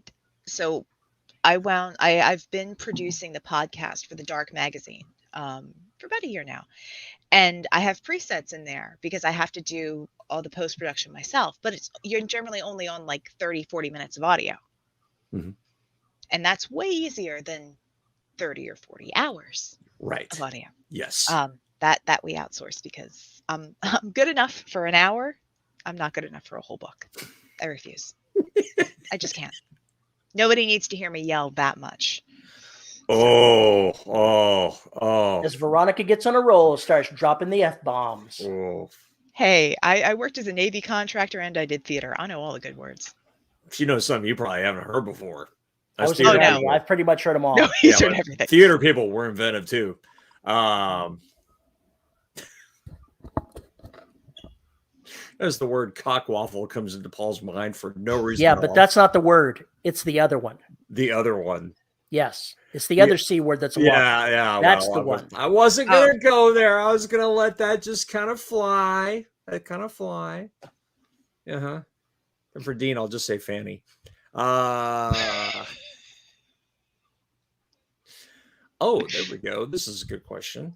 They've been busy off there talking AI in the comments while we were doing other things. If you're watching this afterwards, you need to turn on chat replay. There's some crazy stuff going on there. Yeah. Dean asked if I'm going to take my stuff off of Amazon. No, I will not take it off Audible. What I will do is what I'm doing with Find a Way right now, which is Authors Republic, which is I use them for all the other venues, all the other outlets. And then I have to go through ACX for Amazon, because otherwise you're taking a double hit on royalties, because Find a Way would be giving you whatever the percentage is of whatever they get from Amazon. So basically you're getting less money than if you were going directly to Amazon. So it doesn't really make any sense to do that. which that's why it concerns me about Spotify buying Findaway and then locking it down and not actually doing the audiobook distribution, because then I'm going to have two systems to deal with and a third one. So then I'll have Apple, I'll have Spotify, or excuse me, I'll have ACX, I'll have Spotify, whatever they call their thing, and Authors Republic. 3 different places to do files. Shoot me now. Just shoot me now. Yeah, there's no single easy spot, and for people who want the control over their audio, yeah, it's hell. Yeah, you can at least set the MSRP on Authors Republic and Findaway. What they make no guarantees what the audiobook folks are actually going to sell it for. Mm-hmm. But you can at least set a price in there for that. I mean, Amazon didn't give you that opportunity. You can't even suggest anything. They're like, oh, we know what your book will cost. We will decide what it costs. Yeah. Well, a lot of times they do it just based on length. Right. And, I get that. But at the same time, I can use a credit, and one credit will get me a 30-hour audiobook or a 3-hour audiobook. Yeah, it's the same. Exactly. That's one of the things that really drives me nuts about that. It's like, okay, I can use this month's credit on a short story. How does that make any damn sense at all? Mm-hmm. That I would do that? That just doesn't make a lot of sense. I pay attention as somebody that does use credits. I pay attention at what the cash price would be. Yeah, same here. Well, this is why I am making a real push now to through PayHip and some other stuff to make my books available directly from me, and putting that in there because people keep asking, how do you make the most money? I make the most money when you buy anything directly from me, whatever it is. That's just going to be the way it is, always and forever. If it's more convenient or costs you less money, you do what you got to do. What you need to keep in mind is if something is a really good deal for the consumer, somebody somewhere is getting pinched. Yeah. And the distributor isn't getting pinched. They're pinching us. So the only way to fight that is to either stop using the distributor, which doesn't exactly help things much more anyway, or find the opportunities to throw money at somebody through Ko-Fi or Patreon or whatever, to assist in the income that they're losing from this crazy bullshit that we're having to deal with. It just whatever floats your boat, doesn't matter. I'm going to have all that stuff for sale everywhere. It's just a question of what you're comfortable with. Mm-hmm. And also, someone can discover you. One thought that I've got to go tend to teenagers.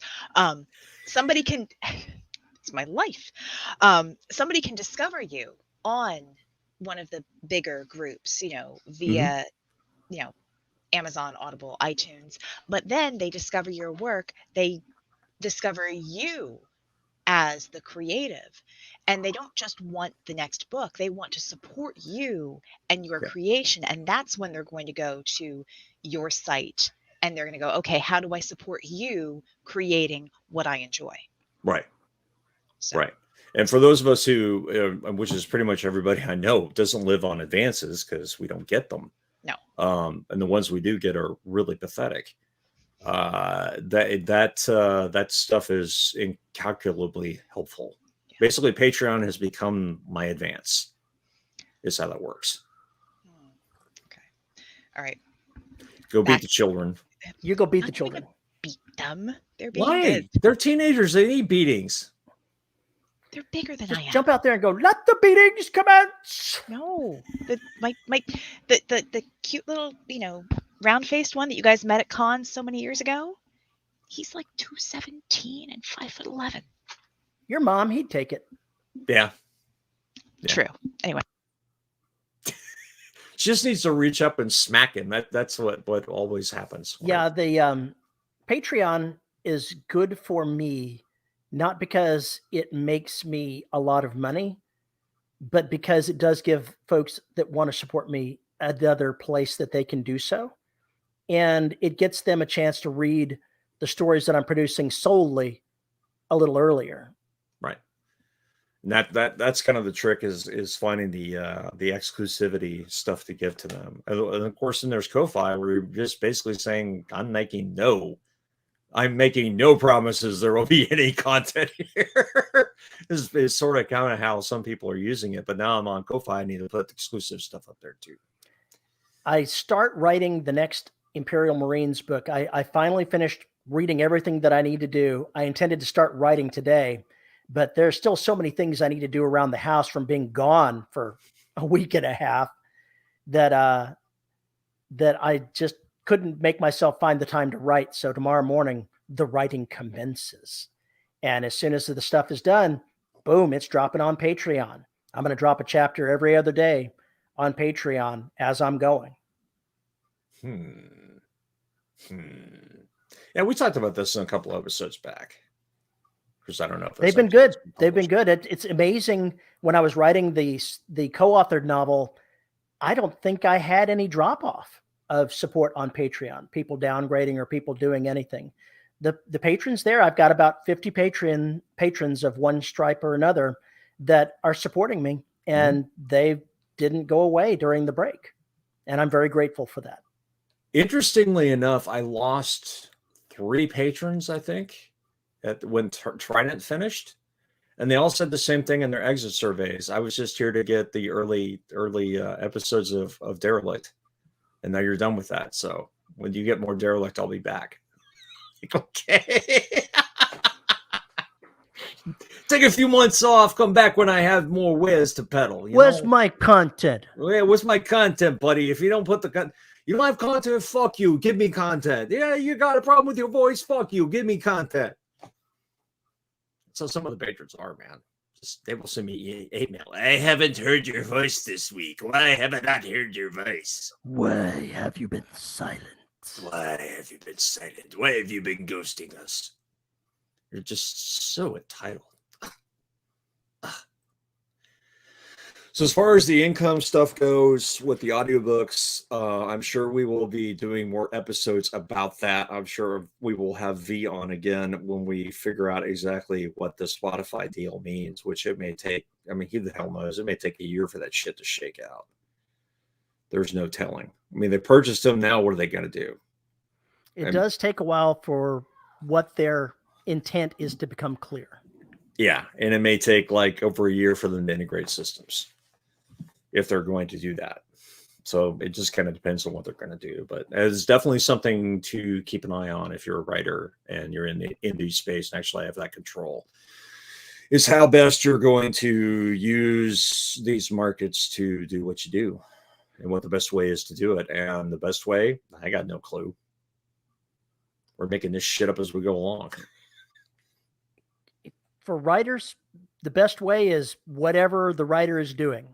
It's different for everybody. You're going to get 100 writers together. You're going to have 130 different ways to do it. Oh God. No hurting cats. That would be just awful. Be like hurting writers. You don't want to try that either. Those of you who have been at a con and tried to wrangle writers, yeah, it works really well. Yes, Dean, that is exactly what my shirt says. I reject your reality and substitute my own. That is correct. Absolutely. There you go. How do you do that, Terry? No, I don't. When I'm writing and posting, I am usually a couple of chapters ahead, and I don't release anything with just the raw first draft. It gets a couple of passes. So I pretty well clean it up, and I don't change the plot after I've written it. That's just not how it happens. Yep, and I removed her.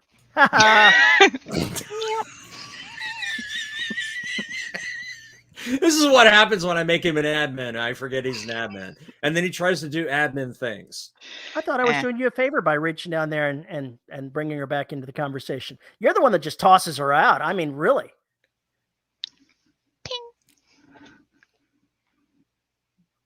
He froze in such a great place, though, didn't he? Oh, am I that was frozen? a good freeze. You aren't now, but you were. But it was at a great facial expression. Yeah. Yeah, that. Oh, by the way, I need to put together a supercut. of all the times we've been recording the last 3 or 4 years on YouTube, all the supercuts of where your internet dropped out and your different facial expressions and poses. Because I'm thinking it would do well on Pornhub. Yes, Terry got made an admin on StreamYard. It was the biggest mistake I have made since 2 o'clock. Ever. Biggest mistake I've made since Tuesday. Yes. Now we have to teach him how not to use StreamYard, which may take a while. That much control he just doesn't need. Wait, you mean I'm not supposed to just randomly start pressing buttons? No, you're just not supposed to start randomly pressing buttons.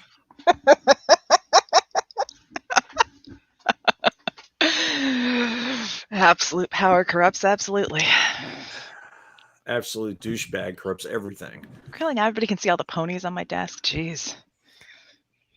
There you go. There's the view Terry wants to see all the time, you know. Just such a schmuck.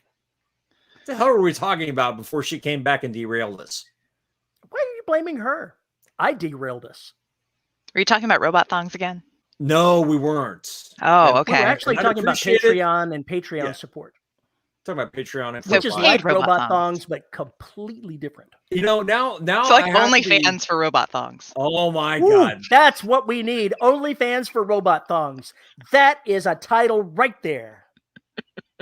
DRS OnlyFans. It's just Terry and Paul posing with books.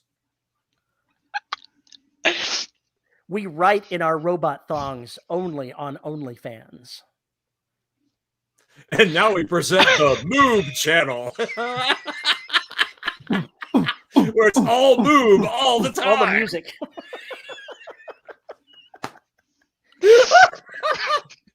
Disco dancing. Oh, Terry, you're looking mighty jiggly today. Oh, Lord.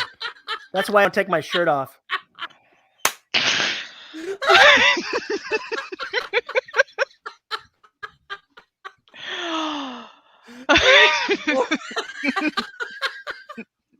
Oh, no, subscribe so we don't post these photos.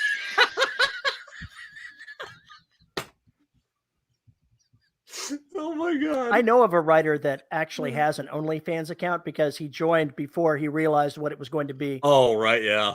Yeah. What its primary. He still has the account, though. He just doesn't do anything with it. And I'm like, so what are you doing on your OnlyFans account now?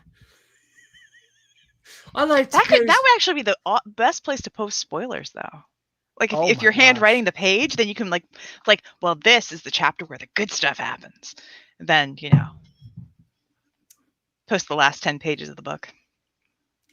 Why would you do that? Why Paid subscribers. Well, yeah, there is that. Do you have? I think you have a Patreon, don't you, as well, Veronica? No, I don't. I was going to say, is that could that be a narrator thing? I know there are some narrators. I know one of the people who's a co-narrator on some of the dual romance that I've done. They have a Patreon, and there's some narrators who will like live stream their readings. I always wonder about the logistics of it because at the end of the day, it's a work for hire. Do I have the right to, stream or monetize the performance in the booth? Same thing with like Clubhouse. Clubhouse is a huge thing for a lot of narrators, and they'll go live with, recording bits and pieces of, their work. And I would do that sometimes like on Discord, where it's like, oh, I'm going to be recording this, because knowing that someone else is listening or watching tends to make me not screw up as much. Maybe I focus better. I don't know. But having people pay for the right to see that, it's not that I don't mind money. Money's nice. I'd like more of it. But it's can I do that using someone else's words? Right. Somebody else's IP. And that's the weird gray area. And also, I don't know how it would be with the ACX contract royalty sharing. I don't think. And that's the thing. There's some people who do it, and they're doing ACX. They're doing royalty share stuff. So I must be a loophole somewhere. I would be happy to give you my permission to live stream anything you chose to do with recording any of mine. I literally have no idea how that deals with any of the other contract stuff, but I'm open to the idea. Yeah, it really is, who, with who I'm working with and what I'm narrating. Some like people will, broadcast their like romance narration, and there's certain things that I'm good narrating without people listening, because you don't need to hear when I screw up. Because it's usually trying to get into a scene and getting the emotion in the scene, and I get to a point and there's a flub and I go, and then damn it! And that goes through. I recorded one and I pulled it out of the file, I think Thursday, because it was so ridiculous. I was like, somebody needs to know how I screw up. And so I yoinked it and it's sitting somewhere on the hard drive. I've got a role. I had somebody do some erotica that I had written, and I went through. I basically had to do the production of it, so I got back the entire stream, including all the commentary when it was coming along. I went ahead and pulled the best of roll out of that, and I have it somewhere on my hard drive. And one of them is reading along, doing something, and then all of a sudden, silence. Somebody's outside the closet. I think it's my mother. While she's reading this erotica. She's reading something really spicy. I mean, she's talking about, I think it was the size of somebody's member or something like that. Then... Yeah, it was awesome. It was like, oh, that's the best time to have your mom stop outside the closet. Yeah, I've had like messages. So I've had people I've had Mark message me, and he knows what I narrate. And I do. So for those who are watching, I narrate everything except YA, because I sound like somebody's mom and I don't sound convincing as a teenager, which is totally true. And that's okay. But if you're casting a mom role, I'm your woman. I totally am. Heck yeah. And Princess Space Marines. I have a lock on that. But, I'll get messages and they're usually like, okay, so did you remember to do this? Or who's picking up the kids? Little things like that. And I swear there was one earlier this week where and it was a ding on, either Discord or Google Chat. And it pops up and I'm in the middle of a flow and it's like totally pulled out of the headspace for this particular scene. I typed back, later narrating vampire stuff. And I got back, what kind of vampire stuff? Oh, no. Tell me more. Tell me more. I'm curious. It's like, does this have hot people in it?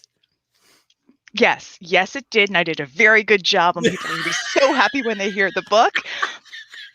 But I got message in the middle of it, and totally ruined the flow. So I had to go get back into it, because narrating is acting, and you have to get into a certain headspace. So. Like I said, I am all about supporting my narrator. So if you've come up with something, I have no stress with you doing anything that I'm producing. Cool. One thing I've thought about doing is putting a Twitch stream together where once a week I go read a short story, a really old horror or sci-fi or fantasy story that's out of copyright. Something that people probably have never read or even heard of before. I mean, I could even put together an audio drama of a lesser known Poe story, for crying out loud. Yeah. There's all stuff you can do with that. There is. And I did try to do that, I think sometime last year, because I wasn't booked the way I am now. Right. Because I wanted to keep doing things. But the thing with Twitch is you have to be prepared to be on that platform for more than an hour. Yes. With how things go. And if you're, especially if you're going to be there for just 40 or 50 minutes, you have to be consistent. You have to have like a set time so people can log in and do stuff. Yeah, it kind of depends, but yeah. Yeah. So I did try it, but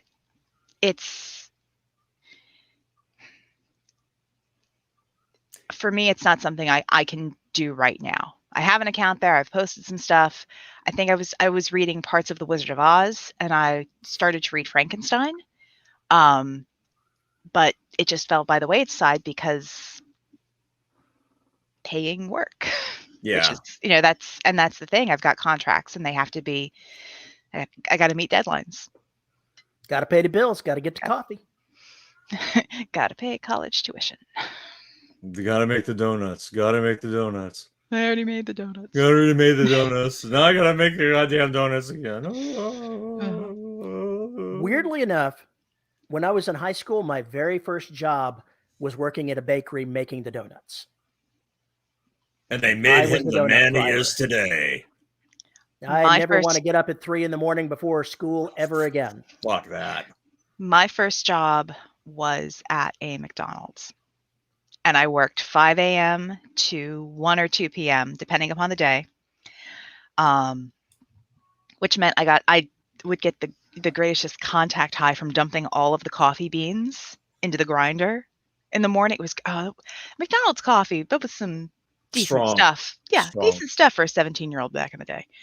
And just get that good whiff. And then after the first 2 hours, they'd put me on drive-through. And I would, because I could talk and take orders and run a computer at the same time. I'm high as shit on caffeine. And plus, I can count change.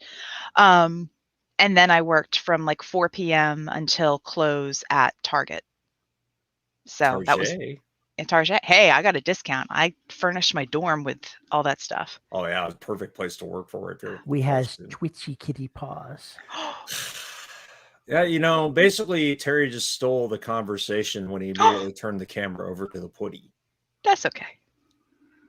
That's okay. One is currently hiding behind my booth because the teenagers finally left, but they came over, and 2 of my 3 do not like strangers. So they're in hiding. Yes. So the small 8-pound queen of the house is currently in the corner. Gotcha. She might come out later. Terry, are you scratching your boys and just want to make sure you're doing it off camera? What are you doing? I just left it on Princess because she's dreaming and paw twitching. So I thought that was cute. It is cute. Can't take him anywhere. Really can't. We've been babbling for almost 2 hours. So I guess the question is to the audience out there, do y'all have any questions for us bozos up here? That don't involve OnlyFans. Holy shit. The Twitch streamers I follow, they have a schedule of chaos. It's basically all times. I'll be on sometime between 7 and midnight, all times estimations. Yeah, and that's the other thing. The time that I have because I have to be mom, and so I've got to drive kids to school, and then be here to record, and then I've got to drive and pick them up and take them to the bowling alley or bring them home, and then just Yeah, you've got a mom schedule, so I do. Yeah, I gotta cut you some slack on that. I do not have a mom schedule, so I have no excuses whatsoever.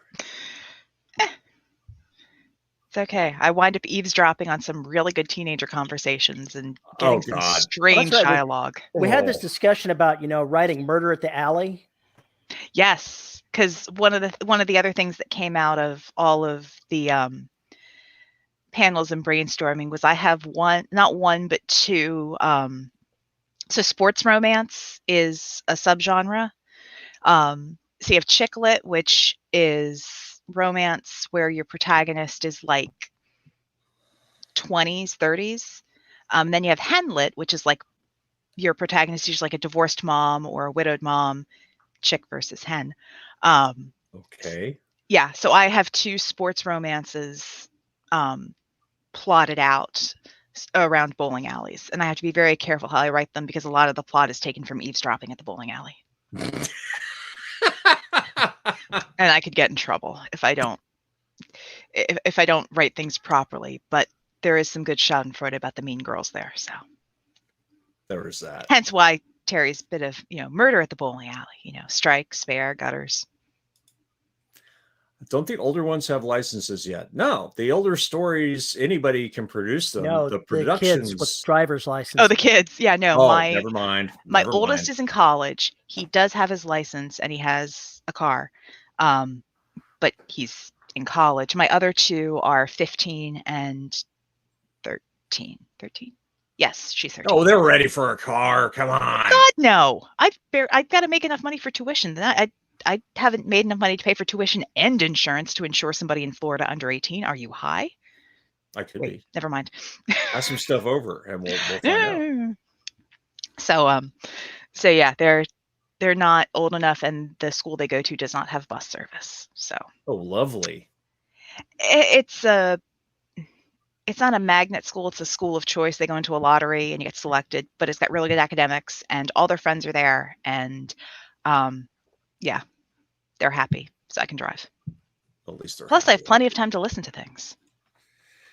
Well, there is that, but if you have to listen to Terry, I just don't know. I don't think that's a good thing for you. I think that's kind of a bad thing for you, actually. Terry's my best-selling author. He's a great thing. That's only because I'm not one of your authors. You are one of my authors. I just only have only one book. Yeah, I know. That's okay. Shame on me. Obviously, you're questionable there, Paul. You need to obviously write things more targeted to Veronica. I have 3 books Veronica would be a fantastic narrator for, and she knows it. Mm-hmm. And I know it. The problem is it might cause issues with my podcast. So I'm still trying to figure out how I'm going to navigate all this stuff. I don't know that I understand what you just said.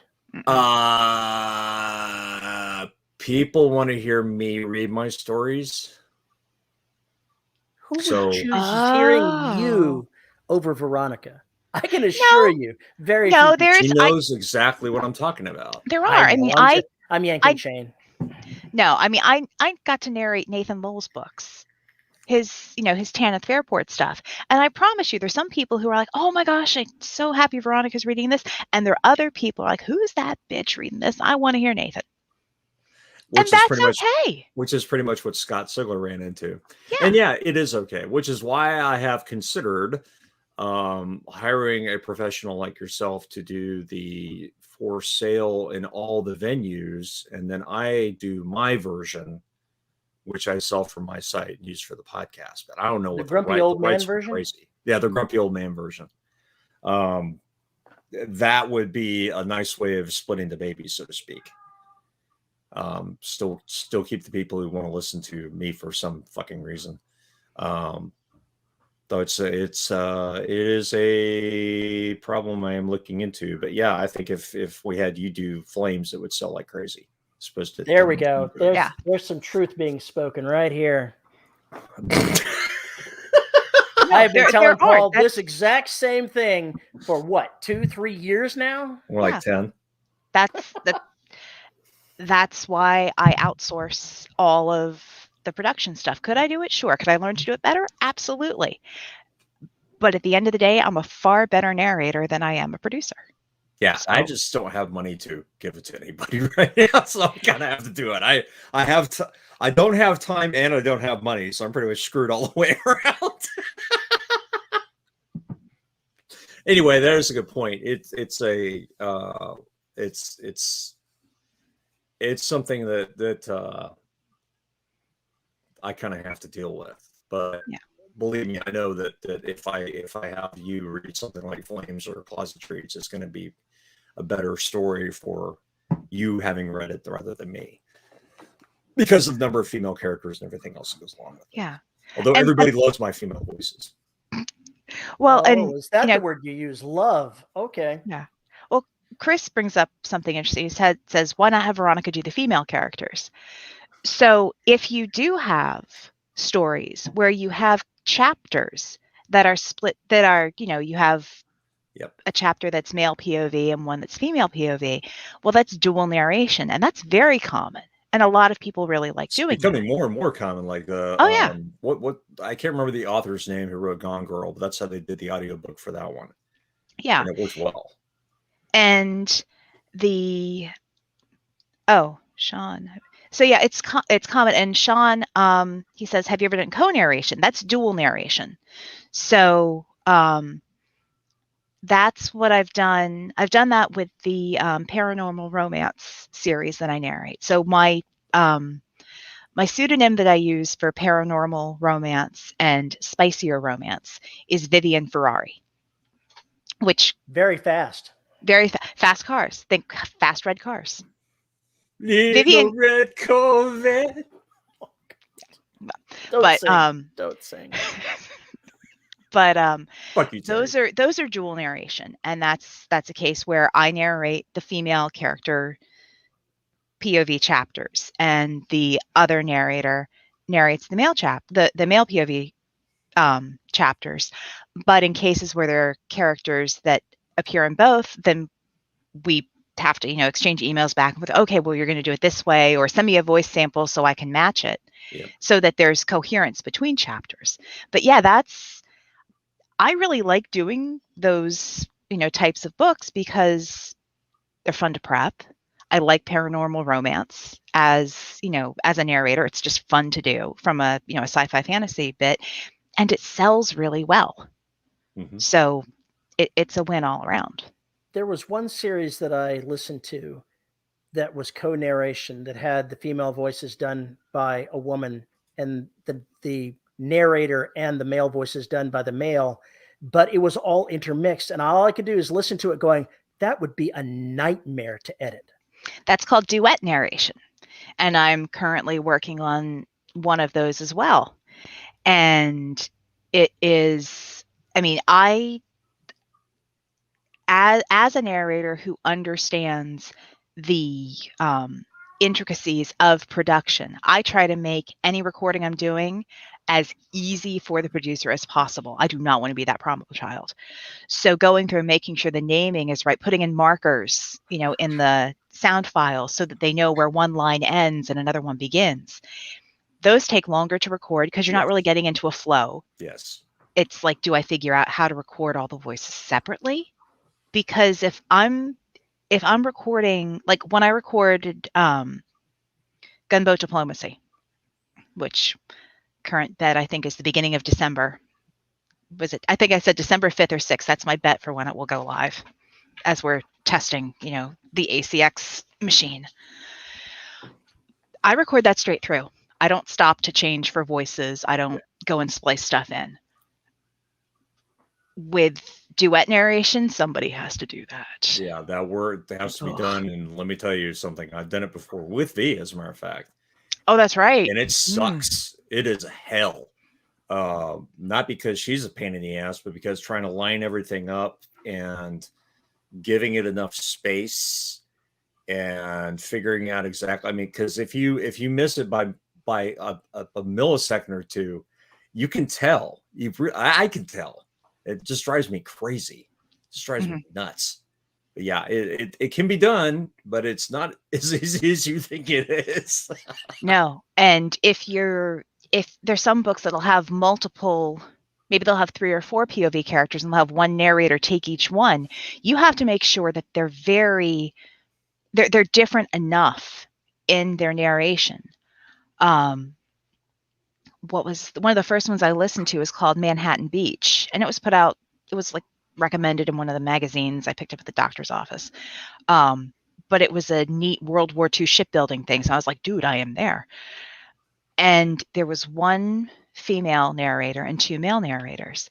And for the first 2 chapters, I was trying to listen for the nuances in the male characters because I couldn't tell which one. Mm-hmm. And my ear's pretty good. And I was listening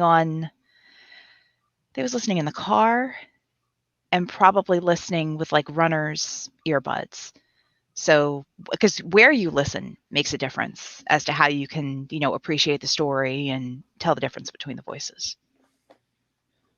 Yeah.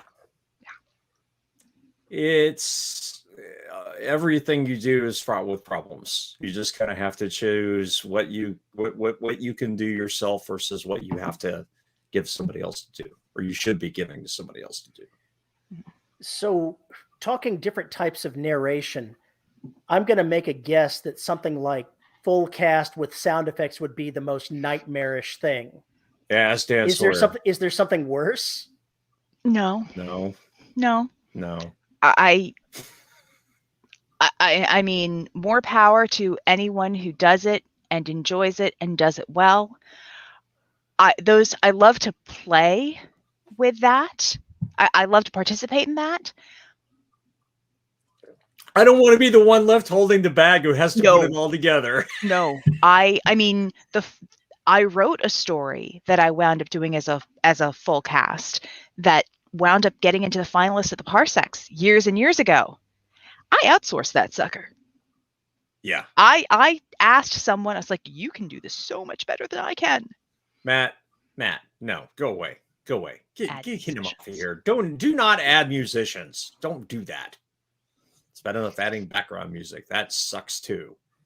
Although I enjoy that part. I don't know why. Something wrong with me. All narration done by Deadpool. Done by Ryan Reynolds. I bet that book, no matter how shitty it was, would sell like hotcakes. Yeah. And certain sectors of the population be swooning, going, "Oh my!" You know, he's just reading the phone book. Anyway, yeah. Audio is a clusterfuck.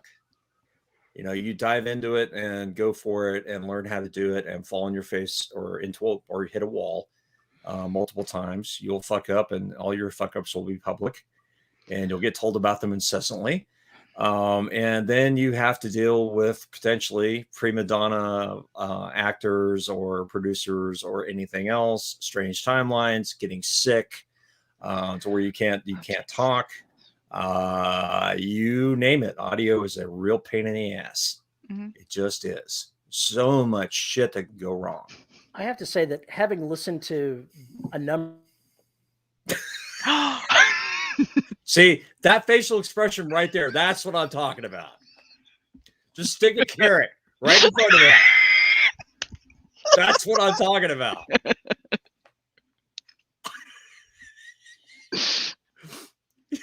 This usually happens like 3 times an episode. I get these great stills of him that I can totally use for blackmail later. My computer hates me. Oh, but the carrot loves you. This is a reason why early next year I'll be buying a new PC, because this is an ongoing issue. This one has got problems. It was only made in 2012, so it's an ancient PC. Oh my G. Yeah. That's all my laptop is. It's ancient. And now that I'm doing video, that's more problematic for its processing. And so it has its issues. But like I was saying, you know, I have 2,000 Audible books between me and my wife in my library. So I have quite the Audible library. I know that I was going somewhere when I was saying that. One of the things that really bugs me about audiobooks is a personal pet peeve with sound effects and music. I hate books that have music one of those in it. It drives me crazy. Okay. Sound booth theater does that, and I go nuts. When you say music, are you talking about while they're talking, there's music underlying? While they're talking. Okay. Under the narration, there's this dedicated music soundtrack. Oh, I loathe that. Cannot stand it. I think I did it right in the black with AUV5. Whenever that came on, I had a sound cue that we were under the water, and then that music just kind of like faded so far back in the background that was just kind of underlaying. I don't think it was too distracting, but I know what you're talking about. I wouldn't mind having the music if it stopped before the speaking began, but that's not how sound booth theater does it. Not that they're trying to do like not that I'm pointing fingers. Old-timey radio drama kind of thing where they have the band underneath everything. It's not. It is modern production, but they feel the need to include sound effects that are intrusive and music. That's my personal opinion.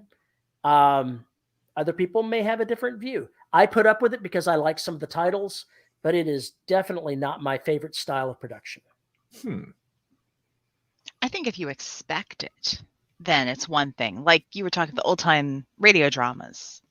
That style I like. And if I know I'm, going into that, like I expect it, great. But if I'm listening to a book to hear the story, I want to hear the performance generally. Yes. But if I want audio drama, I expect full up audio drama. If I want book, I expect book. And the two are separate. They're separate things. I've slandered sound booth theater, but I'm 90% sure that's who it was, but maybe I'm wrong. I probably should throw that in. Are you sure it wasn't? I have to follow up contacting them. They were at $20, so. They were at $20, huh? They were. They do short. They're actually looking for short stories to try and do. Really? You need to come to Vegas next year. You would meet people who would be very, very interested. Several genres, several small publishers. I made notes with you in mind. Who I can sell the Black to, the entire Black series?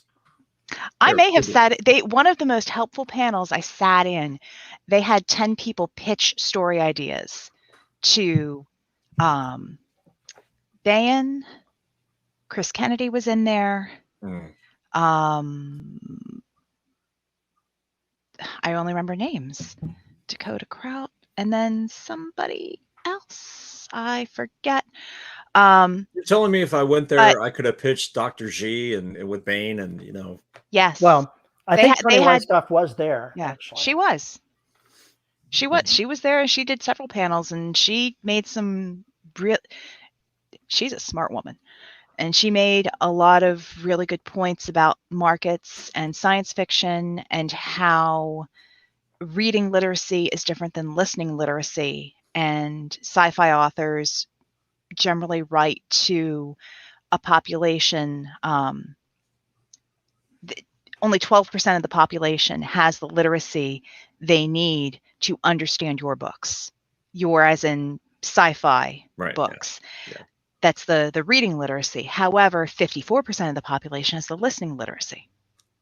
So it behooves you to put work in audio because you're going to reach more people who can understand it orally rather than visually. But yeah, the pitch panel, I think 10 people got selected, and they stood up, and some people were prepared and some people were not. And more people than not got told, send me 3 chapters, or how much of this is done? Why are you pitching this? Why don't you want to put it out on your own? How much of this is ready? Gotcha. I literally saw Chris Kennedy stand up, hand his card to one person and say, yes, please. Now I need 4 chapters. Oh, it was wonderful to watch because you got to see people who were so passionate about their stories and ideas make those connections in person and get that next step. And they set such great examples of like, this is how you pitch, or this is how you can start a really lousy pitch and then recover and make an impact. Right. But yeah, it's just, I like watching creative people. It was great people. I understand that you have a real connection with Balticon as your tribe, but I think that we could make you a new tribe if you come to Vegas with us. You guys seem to keep forgetting the fact that it wasn't because I didn't want to go this year. It's because I had no fucking money. I understand. So hopefully I can sell some goddamn books so I can actually go next year. So for anybody who's watching, you need to buy Paul's books so that next November we can have, well, that's pending Valley's internet, which is questionable, but true. But that there can be a short, DRS live from Vegas where we can give you the wandering showgirl count of the day and see how many shirtless cowboys have hit Paul up for pictures. Oh no. I think we need to set up a GoFundMe for Paul's trip to Vegas.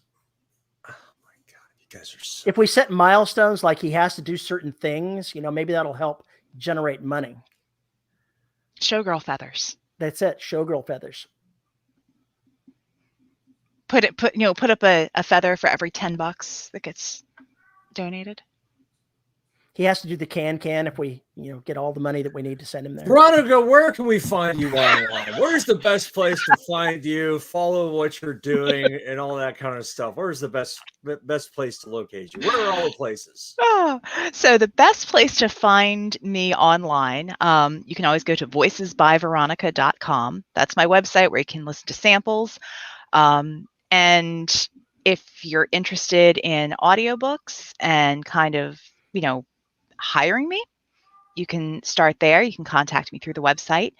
If you want to know what I've been narrating, fastest way is to go to Audible and type in my name, Veronica G, at the top, and you'll get all the books I've narrated. It's about 70 now. You can find me. I have a Facebook group, so Veronica G Narrator. I'm on Twitter. I tend to lurk there, and I'm generally pretty active in the DRS Discord. So if you join the guys there and tag me, I'm happy to chat. She is.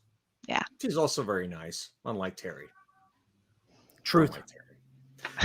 Well, V, thank you for coming on. Now I have to do the exit thing and all that, because if you have a comment or question about the show, you can send an email to show@deadrobotsociety.com. You can find me on Twitter at Paul_E_Cooley. You can find us on Facebook, the listeners of the Dead Robot Society Facebook group, where all the cretins hang out that are on Facebook, because Facebook is Cretin Factory. We have to thank our wonderful host, Pod Hoster, who makes all 14 bazillion episodes of the Dead Robot Society available for your ear holes. You can find us on YouTube, obviously, at youtube.com/DRS podcast to see our ugly mugs and so many damn cats. And of course, you get to look at beautiful Veronica. And I know it's so flying. And if you want to support the show, you can find us at patreon.com/DRS podcast, where for as little as $1 a month, you get access to exclusive content like mostly unexpurgated shows and exclusive live shows and other nonsense. So much nonsense. And at the $10 level, you get your name read. And our $10 patrons are Summer Wilson, Tony L. Joy, Andrew Smallwood, Rick Shaw, Lisa Slack, Chris Winder, and Isabel Cushy. Oh, wait, I forgot one. Did I forget one? Terry? I think there's something going on here. I think there's something going on here, because there's like this Veronica person in a $10 circle, and we had her on. Is that like a conflict of interest for us? It's not. Are you sure? Yes. Okay. And thank you to Veronica G for being a $10 supporter. And thank you to all of our Patreon patrons who make this show possible. We very much appreciate the financial support. But you're not done. I'm not done, because Terry didn't give me a chance to be done. And the only thing that keeps me awake when I have to talk to Terry for 2 hours and listen to his boring bullshit is Corpse Coffee. The best way to get your corpse caffeinated. So if you're interested in coffee, and who isn't, who doesn't like good coffee, go to corpsecoffee.com and check out their custom coffees, their boutique teas, their wonderful webcomic, and tell them that Terry and Paul sent you. Go to corpsecoffee.com and get the dead in your cup. And with that, can we be done, guys? Can we be done? We could be done. We could be done. Folks, thank you very much for choosing to spend 2 hours of your lives with us. We know you'll never get that time back, and we understand. Neither will we. But I hope you enjoy the show, and we'll talk to you soon. And you had to put up with DRS thongs. Yeah, no. Oh my God. Was that 20 minutes in? Yeah, about 20 minutes in. If you missed it, go in there and look at the live show. About 24, somewhere between the 22 and 26 mark, you'll get the thong. All your thong needs and questions answered. And with that, we're getting the fuck out of here before I make any more comments that I should not be making. So